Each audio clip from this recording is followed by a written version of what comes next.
Hello all, welcome to main point study. I hope आप सारे के सारे ठीक हो। तो इस वाली वीडियो में हम करने वाले हैं कक्षा 12वीं के इतिहास के मोस्ट इंपॉर्टेंट क्वेश्चन। और मैं आपको बता दूं, ये सिर्फ मोस्ट इंपॉर्टेंट क्वेश्चन नहीं है, मैं पूरे के पूरे चैप्टर की रिवीजन करवाने वाला हूं इस वाली वीडियो के अंदर। और मैं आपको पूरी की पूरी थर्ड बुक का पहला चैप्टर ये वाला उपनिवेशवाद और देहात, दूसरा वाला विद्रोही और राज, तीसरा गांधी जी वाला चैप्टर, चौथा जो है वो हमारा संविधान का निर्माण।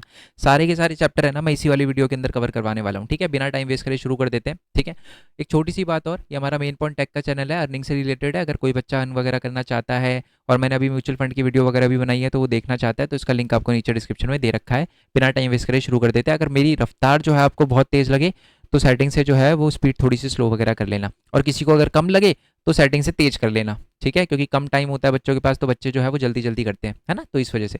चलो जी, आ जाते हैं। तो चैप्टर जो है हमारा पहला, उसका नाम है उपनिवेशवाद और देहात। मैं आपको बता दूं, इस पूरे के पूरे चैप्टर में ना हम सिर्फ तीन चीज़ों के बारे में पढ़ने वाले हैं। पहली चीज़ जो है वो स्थायी बंदोबस्त।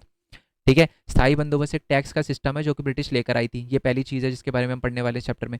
दूसरी चीज़ जो है वो है रैयतवाड़ी सिस्टम। रैयतवाड़ी बोलो एक ही बात है। तो रैयतवाड़ी सिस्टम ये भी टैक्स से रिलेटेड सिस्टम है जो ब्रिटिश लेकर आई थी। तीसरी जो चीज़ है जिसके बारे में हम इस चैप्टर के अंदर पढ़ने वाले हैं वो क्या है, वो है जी राजमहल की पहाड़ियाँ। राजमहल की पहाड़ियों में कुछ दिक्कत चल रही थी, उसी के बारे में जो है हम पढ़ने वाले हैं। सबसे पहले इसी के बारे में आपको बताऊंगा, फिर स्थायी बंदोबस्त पे आएंगे, फिर रैयतवाड़ी सिस्टम पे आएंगे। पूरा का पूरा चैप्टर है ना इसी के इर्द गिर्द है। ठीक है, तो पहले तो राजमहल की पहाड़ियों के बारे में बात करते हैं, फिर मैं क्वेश्चन भी दिखाऊंगा इससे रिलेटेड जो आए हुए हैं। पहली बात तो मैं बता दूं, आज है ना राजमहल की पहाड़ियाँ जो है वो हमारे झारखंड वाले इलाके में पड़ती है। ठीक है, अब राजमहल की पहाड़ियों में दिक्कत क्या थी।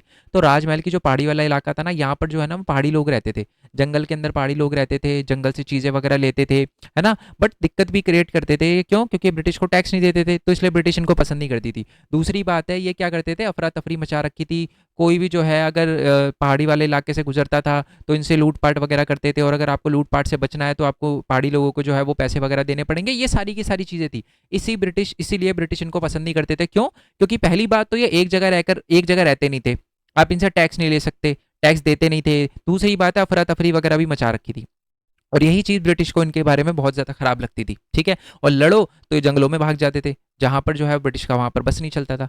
तो इसलिए ब्रिटिश चाहते थे कि कुछ ना कुछ हो और इस वाले इलाके में जो है वो बैठ कर खेती वगैरह हो। तो ना ही पहाड़ी लोग यहाँ पर खुद खेती करते थे और ना ही किसी को करने देते थे। बाहर से लोग अगर यहाँ पर खेती करने आते थे तो उनको मार पीट कर भगा देते थे। अब हुआ क्या, फिर एंट्री होती है, ये मैं है ना 1800 की बात कर रहा हूँ, 1800 की स्टार्टिंग की बात कर रहा हूँ, 1780s 90s इस टाइम की बात है पूरी की पूरी। अब होते क्या है, जो संथाल की एंट्री होती है, संथाल यहाँ पर इस वाले इलाके के अंदर आते हैं और बोलते हैं कि हम करेंगे खेती। ठीक है, इनसे पहले जो भी लोग आते थे पहाड़ी लोग, उनको खेती वगैरह नहीं करने देते थे, वो डर के भाग जाते थे। बट संथाल लोग जो है वो एक जगह टिक गए, उन्होंने बोला कि भाई जो पहाड़ी वाड़ी है ना हम देख लेंगे। ब्रिटिश को बोला आपको कोई दिक्कत नहीं आएगी, और उन्होंने खेती भी करी और पहाड़ियों से लड़ाई वगैरह भी करी। पहाड़ी लोगों को तो उन्होंने डराकर ऊपर की तरफ, पहाड़ के ऊपर जो है वो शिफ्ट कर दिया कि भाई अब वहीं पर रहो, आना मत, नीचे टांगे तोड़ दी जाएगी। ये वाला जो है वो संथालों ने जो है वो रुख अपनाया। ठीक है, और ब्रिटिश भी इससे बड़े खुश थे। क्यों? क्योंकि संथाल जो है वो उसी जमीन पर रह के खेती वगैरह कर रहे थे, खेती का जो कुछ प्रोडक्शन है, टैक्स है, रेवेन्यू, वो ब्रिटिश वगैरह को भी दे रहे थे। तो ब्रिटिश भी इससे बड़ा खुश थी, और ब्रिटिश ने तो बल्कि जमींदारों को बोला था कि अगर संथालों को पैसे की जरूरत पड़े ना, लोन की जरूरत पड़े, तो उनको देना, अच्छे से लोन देना, कोई दिक्कत नहीं आनी चाहिए उनको। साथ में उन्होंने पता है क्या किया, संथालों की जो जमीन थी उनको दामिने को का मतलब होता है उन्होंने दामिने को का स्टेटस दे दिया, कह दिया ये जमीन आप ही के नाम है, इस पे करो खेती, कोई दिक्कत नहीं है, बस टैक्स हमें देते रहना। ठीक है, ओके जी। तो मतलब आपको समझ आ चुका है कि जो ब्रिटिश है उन्होंने कहीं ना कहीं जो है वो संथालों और पहाड़ियों के बीच में जो है वो लड़ाई करवा दी। फूट टालो राज करो की नीति जो है वो तो ब्रिटिश की पहले से चलती आ रही थी। अब हुआ क्या कि एंड के टाइम में मैं बता दूं 1856 में संथालों ने जो है वो ब्रिटिश पे अटैक कर दिया। आप बोलोगे सर ब्रिटिश पे क्यों अटैक कर दिया, उन्होंने तो जमीन दी थी, दामिने को का स्टेटस वगैरह दिया था। ओके, इसमें सबसे बड़ी दिक्कत पता है क्या थी, दामिने को का स्टेटस तो दे दिया था बट जो ब्रिटिश है बहुत ज़्यादा टैक्स लेने लग गई थी। एक तो ये प्रॉब्लम थी जिसकी वजह से ब्रिटिश पे अटैक करा था, और ब्रिटिश पे नहीं जमींदारों पे भी अटैक करा था हमारे संथालों ने। पता है इसका रीज़न क्या था? दूसरा रीज़न ये था कि जो जमींदार है ना वो भी क्या करते थे, ज़्यादा इंटरेस्ट लेने लग गए, ब्याज ज़्यादा लेने लग गए। यानी जो लोन देते थे एग्रीकल्चर करने के लिए, खेती वगैरह करने के लिए, उस पर ज़्यादा ब्याज वगैरह लेने लग गए। अब यही चीज़ संथालों को पसंद नहीं आती थी, और अगर वो ब्याज नहीं दे पाता था ना संथाल, तो उसकी ज़मीन जो है वो ज़मींदार हड़प लेता था। अब यही चीज़ जो है वो ब्रिटिश को अच्छी नहीं लगी, यही चीज़ जो है जो हमारे ज़मींदार उसको संथाल को अच्छी नहीं लगी, और उन्होंने 1856 के अंदर विद्रोह वगैरह कर दिया। अब ये पूरा का पूरा क्वेश्चन मैं आपको समझा चुका हूँ। क्वेश्चन यही है कि राजमहल की पहाड़ियों में संथालों और उसके बीच में पहाड़ी लोगों के बीच में क्या संघर्ष हुआ था, कारण बताइए। सांस्कृतिक भिन्नताएं थी, दोनों के दोनों अलग थे। एक जो है वो पहाड़ी पर रहते थे, घूम घूम कर खेती करते थे, घूमते रहते थे, अपनी मर्जी से करते थे। जो दूसरी तरफ जो हमारे संथाल थे वो एक जगह पर रहते थे। तो एक तो ये था। ब्रिटिश नीतियों का भी बहुत ज़्यादा असर था। ब्रिटिश ने बहुत सपोर्ट करा था संथालों को, क्योंकि वो एक जगह रहकर जो है वो खेती करते थे, उनसे वो टैक्स वगैरह वसूलते थे। ऐसा नहीं है पहाड़ी लोग खेती नहीं करते थे, खेती करते थे, बट झूमिंग खेती करते थे। एक जगह रुक के फिर खेती करी, फिर जैसे टैक्स देने की बारी आई वैसे जो है वो छोड़ के भाग गए, दूसरी जमीन पे चले गए, वहां खेती करने लगे। तो ये वाली बात है। संसाधनों के लिए भी प्रतिस्पर्धा थी, है ना, संसाधन जमीन को लेकर प्रतिस्पर्धा थी। जो हमारे संथाल थे वो चाहते थे कि यहाँ पर खेती करे, और जो हमारे पहाड़ी लोग थे वो चाहते थे कि खेती वगैरह ना करे और जंगल को वैसे का वैसे छोड़ दे। तो ये भी है। और आर्थिक विस्थापन, ऑब्वियस सी बात है कि आपको पता है कि जब संथालों के बीच में और पहाड़ी लोगों के बीच में ये भी सबसे बड़ी दिक्कत थी, क्योंकि जो पहाड़ी लोग हैं उनको बड़ा गुस्सा आ रहा था, क्योंकि संथाल जो है वो ऊपर की तरफ जो है वो पहाड़ों की तरफ घुसते जा रहे थे, घुसते जा रहे थे, घुसते जा रहे थे, जिसकी वजह से अब जो है वो एरिया जो पहले पहाड़ियों का होता था वो कम होता गया था। दूसरी बात तो ये है, फूट डालो राज करो की नीति का तो ब्रिटिश ने यूज़ किया ही।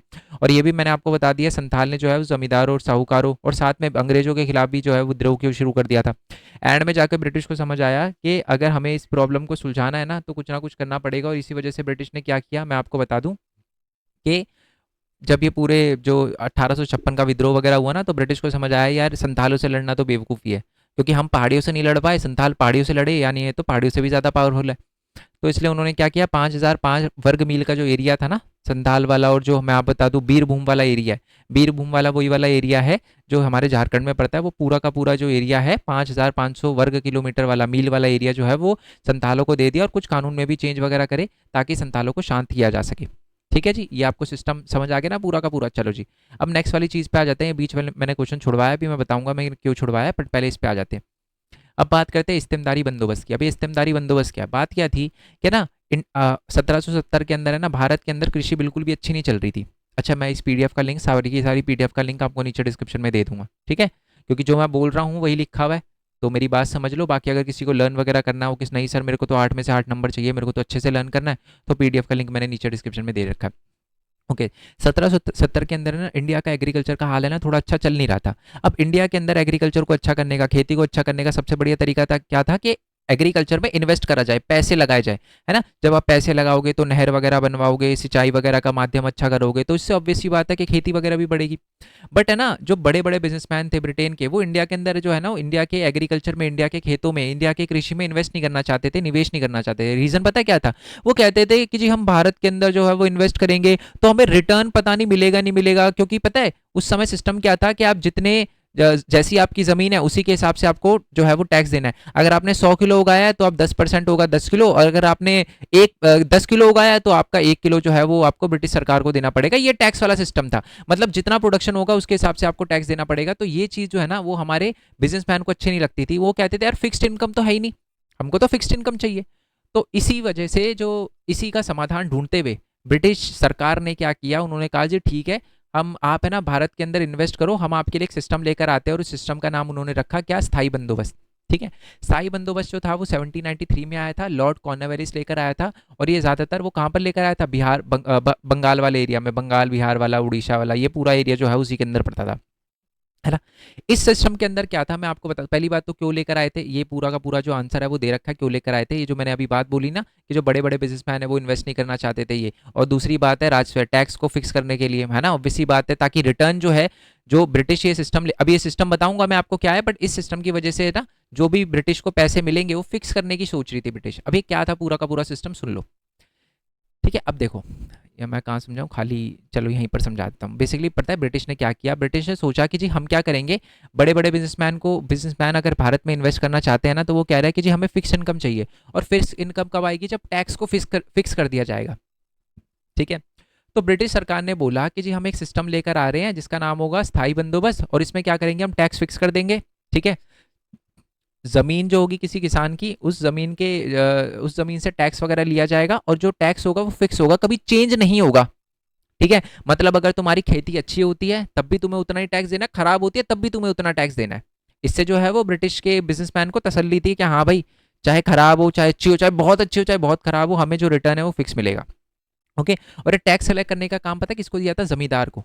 जमींदार को बोला जाता था आप गांव में जाओ, गांव में जो जो आपको ज़मीनें वगैरह दी गई है, ब्रिटिश सरकार ने जो आपको रिस्पॉन्सिबिलिटी दी है, ज़मीनें दी है, उस ज़मीनों पे जो भी लोग खेती वगैरह कर रहे हैं उनसे जो है वो आपको टैक्स वगैरह वसूलना है। और अगर आप टैक्स वगैरह नहीं दे पाते, टाइम पे भुगतान वगैरह नहीं कर पाते, चूक जाते हो आप भुगतान करने में, तो है ना आपकी ज़मीनों को नीलाम वगैरह कर दिया जाएगा। ठीक है, और नीलाम वगैरह कर दिया जाएगा तो ऑब्वियस सी बात है ज़मींदार की जो ज़मीन है वो छिन जाएगी, तो उसकी पावर वगैरह भी कम हो जाएगी। तो ज़मींदार नहीं चाहता था कि उसकी जो ज़मीन है उसको नीलाम कर दिया जाए। ठीक है जी, तो ये पूरा का पूरा सिस्टम था। अब इस सिस्टम के अंदर दिक्कत थी। दिक्कत क्या थी? दिक्कत सबसे बड़ी ये थी कि जो ज़मींदार है ना वो बहुत बार ऐसा होता था कि जो है वो जो टैक्स है वो नहीं चुका पाता था। किसको? ब्रिटिशर को। अच्छा, ब्रिटिशर को क्यों नहीं चुका पाता? इसके पीछे तीन चार रीज़न है। पहली बात क्या रीज़न है? पहला बात तो ये रीज़न है कि ब्रिटिश को लग रहा था कि यार हम जो है ना वो स्टार्टिंग में मतलब हमको जो टैक्स है वो तो फिक्स कर दिया। अब टैक्स अगर फिक्स कर दिया हमने, आगे नहीं बढ़ाएंगे हम 30 साल 40 साल तक 50 साल तक, या आगे टैक्स बढ़ने की वो नहीं है, कोई गुंजाइश नहीं है। तो ब्रिटिश ने पहले क्या किया? बहुत ज़्यादा टैक्स लगा दिया। जमीन दिख रही है कि इससे 100 रुपए का टैक्स कलेक्ट हो गया, ब्रिटिश ने 1000 लगा दिया कि भाई आगे तो अच्छा होगा ना तुम्हारा, आगे तो आज से 10-20 साल बाद तो ये 100 1000 रुपए की वैल्यू कुछ भी नहीं होगी, तो इसलिए हम जो है वो आपसे अभी जो है वो 1000 रुपए ले रहे हैं। कितनी बेवकूफ़ी वाली बात करी ब्रिटिश ने। बट ये उसने करी, इसकी वजह से जो किसान है वो ऑब्वियस सी बात है वो जमींदारों को भुगतान नहीं कर पा रहे होते, और जमींदार जो है वो ब्रिटिश सरकार को नहीं दे पा रहे। ये पहला रीजन। दूसरी बात है कि कृषि उस समय उतनी अच्छी थी भी नहीं। मतलब जिस एरिया पे ब्रिटिश ने 100 रुपए टैक्स लगाया था, वो एक्चुअल में वो टैक्स 100 रुपए की जो फसल है वो 100 रुपए में भी बिक नहीं रही थी। तो एक तो ये मतलब कृषि की हालत जो थी, पहली बात तो ये है कि बहुत ज्यादा था। दूसरी बात है कृषि की हालत भी अच्छी नहीं थी। तीसरी बात है कि एक सनसेट लॉ जो है वो ब्रिटिश लेकर आई थी, सूर्यास्त कानून। अब ये सूर्यास्त कानून क्या था? ब्रिटिश ने बोला था जमींदारों को कि ये डेट है, फिक्स डेट है, अगर इस दिन के शाम तक अगर आप नहीं चुका पाए ना तो अगले दिन आपकी जमीन की नीलामी कर दी जाएगी। और ऑब्वियस सी बात है जमींदार के लिए बहुत बड़ी दिक्कत थी, क्योंकि किसान कभी बाद में देता था, कभी पैसे कभी पहले देता था, तो ये जो है वो बड़ी दिक्कत बन गई थी उसके लिए, जमींदारों के लिए।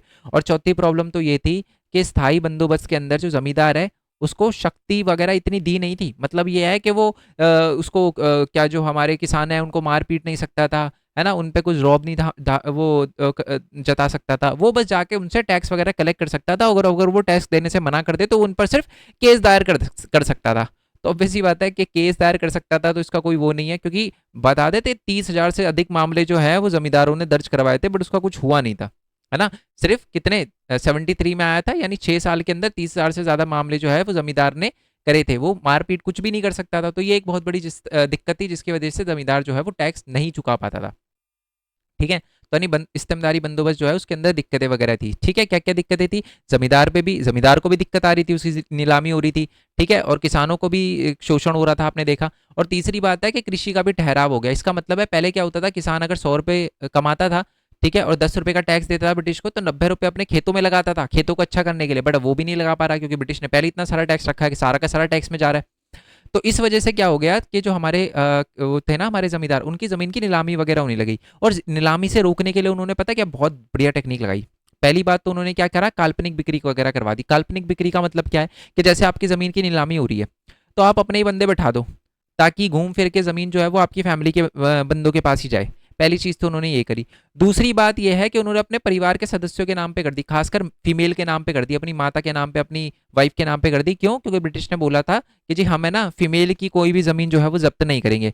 तीसरी बात है कि वो क्या करते थे, जानबूझकर भुगतान नहीं करते थे, है ना। इसका क्या मतलब है जानबूझ के? ये इसी से रिलेटेड पॉइंट है, ये जो है वो इसका ही पॉइंट है, काल्पनिक बिक्री का ही। ठीक है, ओके। मतलब इसका मतलब यह है कि जब वो बिक्री वगैरह मतलब अपनी फैमिली के बंदों को बिठा दो आप, है ना। और जब नीलामी वगैरह हो जाए, सब कुछ काम हो जाए, फिर ब्रिटिश बोले कि लो जी नीलामी के पैसे तो हम आपको ज़मीन जो है वो आपके नाम कर रहे हैं। तो बोल दो कि जी हम मेरे पास तो है ही नहीं पैसे, जानबूझकर भुगतान करने से मना कर दो। अपनी फैमिली वालों को बोल दो कि आप नीलामी वगैरह लगाओ बट पैसे वगैरह मत देना, तो दोबारा से उसी जमींदार के पास ज़मीन चली जाती थी। ठीक है, नेक्स्ट है कि नए मालिकों का विरोध। यानी अगर मान लो नीलामी वगैरह होती थी और नए मालिक के पास आपकी ज़मीन भी जाती थी ना, तो उसको डंडे वंडे मार के भगा दो। ठीक है, तो जो लठैतों का मतलब होता है सशस्त्र रक्षक, यानी जो लठियाल, जिसको हिंदी में एक वर्ड दे रखा है लठियाल, लठियाल वगैरह को लेकर आ जाओ और लठियाल से उसको मारपीट करके भगा दो। ठीक है, तो ये सारी की सारी चीजें। और तीसरी बात है कि निष्ठा का लाभ भी उठाना। इसका मतलब है, मैं आपको बता दूं कि बहुत बार ऐसा होता था, किसान भी जो है वो जमींदार को लेकर बड़ा सेंटी हो जाते थे कि यार ये बंदा हमारी वजह से प्रॉब्लम में है ना, ये तो हमारे सोच रहा है, ये इसकी जमीन की नीलामी सिर्फ इस वजह से हो रही है क्योंकि हम टैक्स नहीं दे पा रहे। तो एक निष्ठा हो जाती थी, और कोई नया जो जमींदार जब आता था ना, तो उसको जो है वो बड़ी दिक्कतें वगैरह फेस करनी पड़ती थी। तो ये सारी दिक्कतें, ये सारी की सारी रणनीति है जिसका उपयोग करता था जमींदार अपनी जमीन को बचाने के लिए। ठीक है जी, क्लियर हो गया। चलो जी, ये दूसरा ये हमें क्लियर हो गया। अब क्या हुआ कि इसके चक्कर में है ना, 1813 के अंदर इस पूरे के पूरे, क्योंकि इससे बहुत ज़्यादा आपको पता है बड़ी दिक्कतें वगैरह आ रही थी, जमींदार को भी दिक्कत आ रही थी, किसानों को भी दिक्कत आ रही थी। तो 1813 के अंदर है ना, इसी चीज़ को लेकर एक रिपोर्ट बनाई गई, और इस रिपोर्ट में बताया गया कि हाँ जी बहुत बुरा हो रहा है, हमारे भारत में किसानों के साथ भी बुरा हो रहा है, ठीक है, और हमारे जमींदारों के साथ भी बुरा हो रहा है। तो ये 1813 के अंदर ये पांचवी रिपोर्ट बनाई गई थी। 3 मार्क्स में क्वेश्चन आ सकता है, पांचवी रिपोर्ट क्या थी। तो पांचवी रिपोर्ट के अंदर पूरा ये जो इस्तेमदारी बंदोबस्त कह रहा हूँ, माफी चाहूंगा, शाही बंदोबस्त का ये जो कानून ब्रिटिश सरकार लेकर आई थी, उसकी पूरी की पूरी जो है वो कमियां वगैरह बताई गई थी। ठीक है, कैसे जो है वो दुरुपयोग वगैरह किया था, है ना, भ्रष्टाचार वगैरह हुआ था, है ना, और जो कुप्रबंधन था वो सारा का सारा, जमींदार और किसानों के पे क्या प्रभाव पड़ा, आर्थिक अंतर्दृष्टि यानी आर्थिक स्थिति जो है वो खराब हो गई थी। ठीक है, ये सारी की सारी। बट कभी कभार है ना, ये जो हमारा पांचवी रिपोर्ट है ना, इसकी आलोचना भी करी जाती है। कभी कभी बोला जाता है कि ना इसमें बहुत सारी चीजें बढ़ा चढ़ाकर दिखाई गई थी। जैसे बोला गया था इस रिपोर्ट के अंदर ये लिखा था, मैं आपको बता दूं, ये इस पूरी की पूरी रिपोर्ट जो है वो 1002 पन्नों में लिखी गई थी। और इस रिपोर्ट में ये लिखा गया था कि जो है ना, जमींदार की जब जमीन नीलाम होती थी ना, तो उसे गांव से जाना पड़ता था, जबकि ये बात सही नहीं है।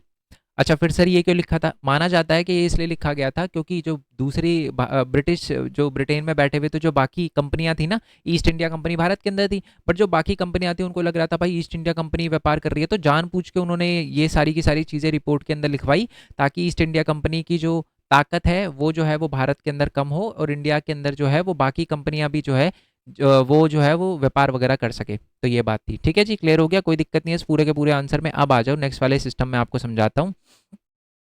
वो सिस्टम है जी दक्कन वाला रैयतवाड़ी सिस्टम। अब ये रैयतवाड़ी सिस्टम क्या है आपको समझ आ गया। हमने क्या देखा था ऊपर कि पूरा का पूरा वो देख लिया था हमने, कौन सा वाला सिस्टम देख लिया था हमने, स्थायी बंदोबस्त वगैरह देख लिया था। अब आ जाते हैं हम रैयतवाड़ी सिस्टम पे। पहले मैं बता दूं, रैयतवाड़ी सिस्टम जो है वो 1820 के अंदर लगाया गया था। ठीक है, और ये 1820 के अंदर कब लगाया गया था? बॉम्बे के अंदर, बॉम्बे यानी डेक्कन, 1820 ही लिखना है इसको। 1820 के अंदर डेक्कन वाला इलाका, जिसको हम कहते हैं दक्कन वाला इलाका, वहां पर लगाया गया था। और ये लगाया था किसने? थॉमस मुनरो ने लगाया था, याद रखना। ठीक है, इसको रैयतवाड़ी सिस्टम कहते थे, और रैयत का मतलब होता है किसान। ये सिस्टम जो था ना, ये जो सिस्टम था ऊपर वाले सिस्टम से थोड़ा अलग है। पहली बात तो ऊपर वाला सिस्टम बंगाल में लगाया गया था, ये वाला सिस्टम जो है वो याद रखना, ये हमारे बॉम्बे वाले, ये जो हमारा दक्कन वाला इलाका है उसमें लगाया गया था। ये जो है ना, ये रैयतवाड़ी व्यवस्था को लगाने के पीछे ना एक बंदे का बहुत बड़ा रोल था। एक बंदे की थ्योरी का यूज करा गया था, और उस बंदे का नाम था डेविड रिकार्डो।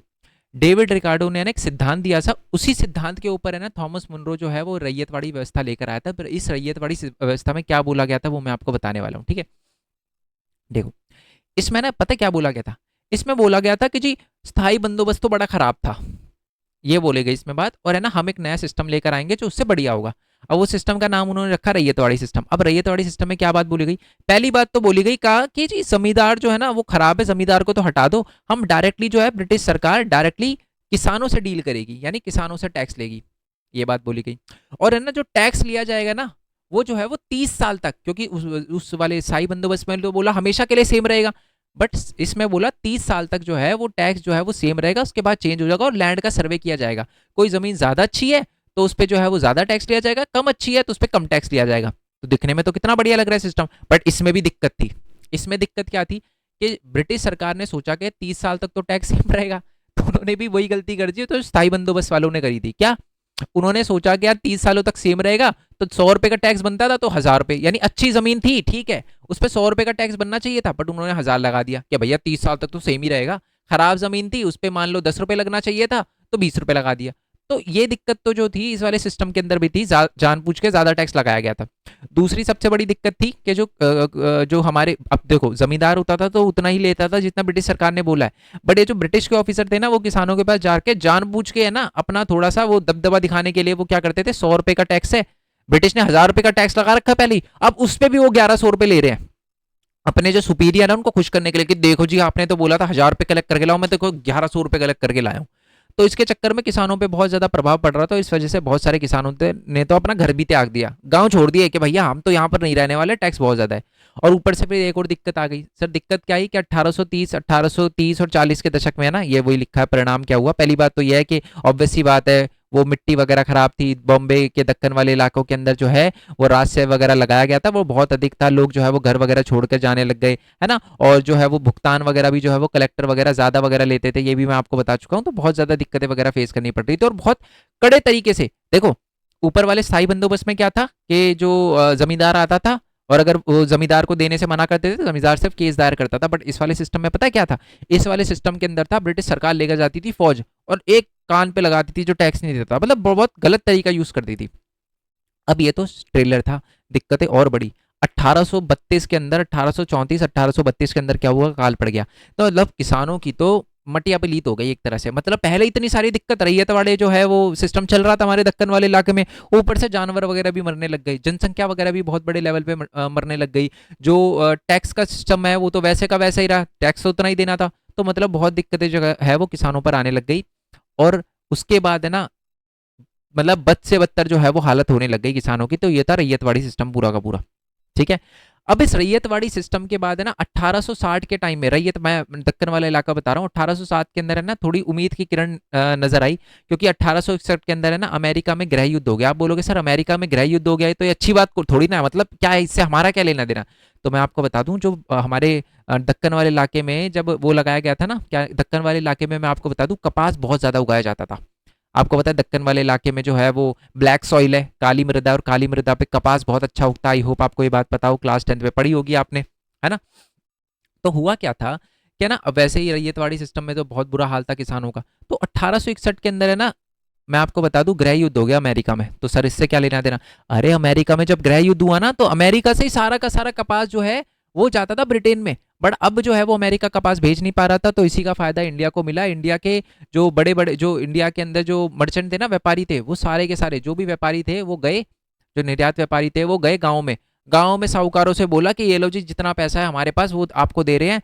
जो भी बंदा जो है ना वो लोन मांगने आए उससे बोलो कि जी कृषि के लिए बिल्कुल लोन लो, बट उगाना कपास ही, ठीक है। अब तो यही उसने जो है वो लोन किसको दिया, पैसे वगैरह किसको दिए, साहूकारों को दिए। साहूकारों ने तो भैया लोन बांटना शुरू कर दिया कि भाई लो, ये लो, लोन लो, खेती करो, जितना हो सके बढ़िया तरीके से खेती करो। और उन्होंने भी यही करा, कपास वगैरह उगाया।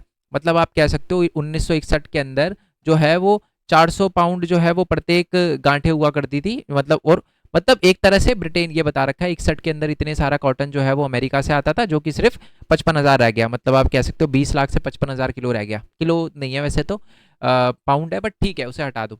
अब उससे क्या हुआ, इंडिया को फायदा हुआ। मैं आपको बता दूं पहले जो है ना वो सिर्फ 10% भेजता था इंडिया, कहाँ पर, ब्रिटेन में। अब 90% जो है वो कपास जो है वो इंडिया ही भेजने लग गया। और इसकी वजह से जो है वो हमारे किसानों को बड़ा फायदा हो गया। बट ये जो फायदा है ज़्यादा टाइम तक रहा नहीं। किसानों को लग रहा था इनकी सारी दिक्कतें खत्म हो जाएगी, पर दिक्कतें खत्म नहीं हुई। उन 1865 के अंदर ही गृह युद्ध जो है, 64-65 के अंदर गृह युद्ध खत्म हो जाता है। दोबारा से जो है सारा का सारा कॉटन ब्रिटेन में अमेरिका से आने लगता है, और फिर से इंडिया के अंदर किसानों की हालत खराब है। अब देखो किसानों की हालत तो खराब है, ठीक है, ऊपर से रैयतवाड़ी सिस्टम चढ़ा हुआ है। अब किसानों ने शुरू कर दिया, अब किसानों ने जो है वो साहूकारों से बोला कि जी हमको लोन की जरूरत है। साहूकार ने बोला भैया लोन तो नहीं मिलेगा। अब सीधा का सीधा अब जो बड़े बड़े वो जो थे ना हमारे व्यापारी, उन्होंने भी जो है वो सारे पैसे अपने वापस ले लिए, किससे, साहूकारों से। और साहूकार को बोला अब हमारा कोई लेना देना नहीं है, अब हम नहीं चाहते कि आप कॉटन वगैरह जो है वो किसी को लोन वगैरह दो अपनी मर्जी से, तो हमारा कोई लेना देना नहीं। तो वो जो हमारे बिजनेसमैन थे, जो मर्चेंट वगैरह थे, निर्यात व्यापारी, वो पीछे हट गए। साहूकार भी जो है वो लोन देने के लिए रेडी नहीं, क्योंकि उसको भी समझ आ चुका था, क्योंकि भाई कॉटन तो कोई खरीदेगा नहीं, है ना। तो इस वजह से जो साहूकार है उसको भी जो है वो प्रॉब्लम वगैरह आई, और साहूकारों ने तो अब जो है वो लोन देने से मना कर दिया। और अगर कोई लोन लेने आता तो उसे पहले तो ये बोलते कि भाई पुराना लोन चुका आप, ठीक है। अब ये जो पुराना लोन चुकाने के चक्कर में जो है वो लोन पे लोन, लोन पे लोन, लोन पे लोन जो है वो बढ़ता चला गया। जो हमारे, मैं आपको बता दूं कि जो हमारे किसान थे, रैयत थे दक्कन के, उन पे इतना लोन चढ़ गया, मतलब 100 रुपये आपने लोन पे लिए, 2,000 रुपये चुकाने पड़ रहे हैं, ठीक है। इसको लेकर ब्रिटिश ने कानून भी बनाया था 1859 के अंदर, उन्होंने एक कानून भी बनाया था जिसको कहते हैं लिमिटेशन लॉ, ठीक है। सीमित कानून करके था वो, लिमिटेशन लॉ था। बट लिख रखा होगा, मैंने आपको इंग्लिश में बता दिया, इंग्लिश में भी लिख देना, कोई दिक्कत नहीं है। जिसमें ये बोला गया था कि भैया कोई भी जो अगर लोन ले रखा है ना किसी किसान ने, तो वो सिर्फ 3 साल तक चलेगा। ये अच्छा करने के लिए ब्रिटिश सरकार है ना, किसानों की प्रॉब्लम सॉल्व करने के लिए कर रही थी कि कोई भी लोन अगर साहूकार से ले रखा है ना, तो वो सिर्फ 3 साल तक चलेगा, और जितनी आपने रकम दी है लोन पे उससे ज्यादा आप नहीं ले सकते। मतलब 100 रुपए आपने दिए तो आप सिर्फ 200 रुपए ले सकते हो, मतलब 100 रुपए एज ए इंटरेस्ट ले सकते हो, और मेन अमाउंट 100 रुपए ले सकते हो। 1 रुपए भी उससे फालतू नहीं ले सकते। बट जो हमारे साहूकार है उन्होंने तो दिमाग चलाया। उन्होंने पता है क्या किया, 3 साल जैसे ही खत्म होने वाले होते थे ना, उससे एक दिन पहले उसी बंदे को बुलाते थे जिसको लोन दिया, और बोलते थे कि भैया एक और एग्रीमेंट करेंगे हम नया शुरू से। जो आपका पुराना लोन है ना वो तो मैं लिखूंगा ही लिखूंगा, मतलब पुराने जैसे 100 रुपए उसने पहले ले रखे थे, 200 रुपए देने थे, वो तो मैं लिखूंगा ही लिखूंगा। अब मैं आपको है ना 100 रुपए का और लोन दे रहा हूं, बट मैं उसको भी 200 रुपए लिखूं, मतलब समझ रहे हो ना। पुराना लोन भी जो है वो बिल्कुल 3 साल से एक दिन पहले जो है वो ऐड करवा लेता था। कहता था भाई अब तो न्यू एग्रीमेंट कर रहे हैं हम, तो इससे जो है वो किसान पे और वगैरह जो है वो लोन चढ़ना शुरू हो गया। और इसी की वजह से क्या हुआ, इसकी वजह से हुए दंगे। 1875 में बॉम्बे के अंदर दक्कन वाले इलाके में, खासकर पुणे वाले इलाके में दंगे हुए। और ये दंगे किसने करे होंगे, किसानों ने करे होंगे। क्या करा होगा, साहूकार के सारे बही खाते चला दिए, जितने भी सारे के सारे डॉक्यूमेंट थे जिसपे लिखा हुआ था कि इसने इतना लोन ले रखा है, इसने सारे जला दिए।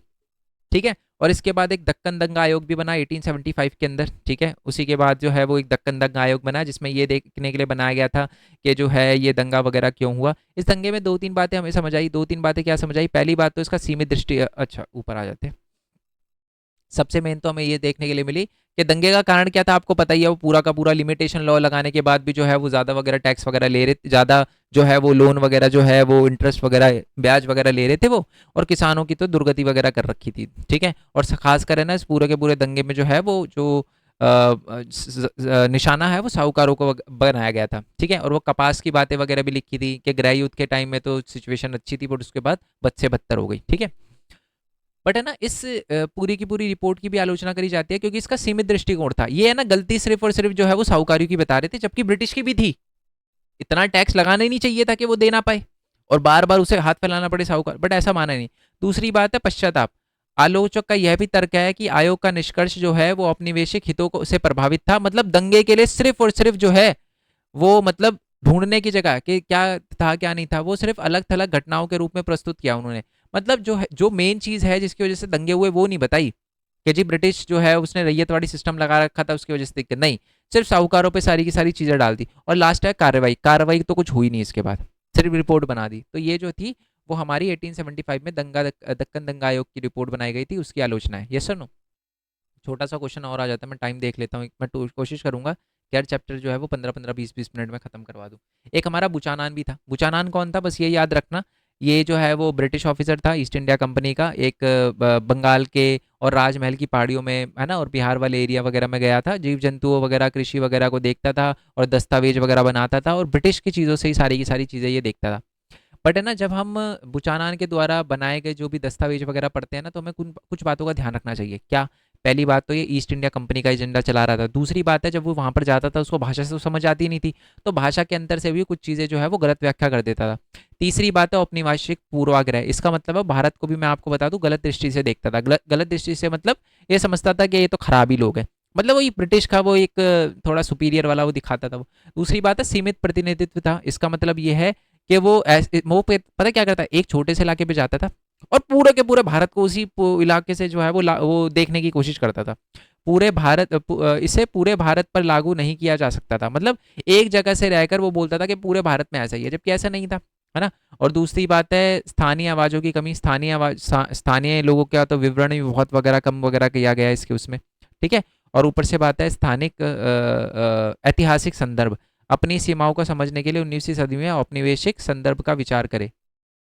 उनकी सीमाओं को समझने के लिए 19वीं सदी में औपनिवेशिक संदर्भों पर विचार करें। मतलब उसकी चीज़ें अगर हमें उसके ऐतिहासिक संदर्भों को समझना है ना, तो उस समय हमें सिचुएशन वगैरह भी देखनी पड़ेगी क्या है क्या नहीं।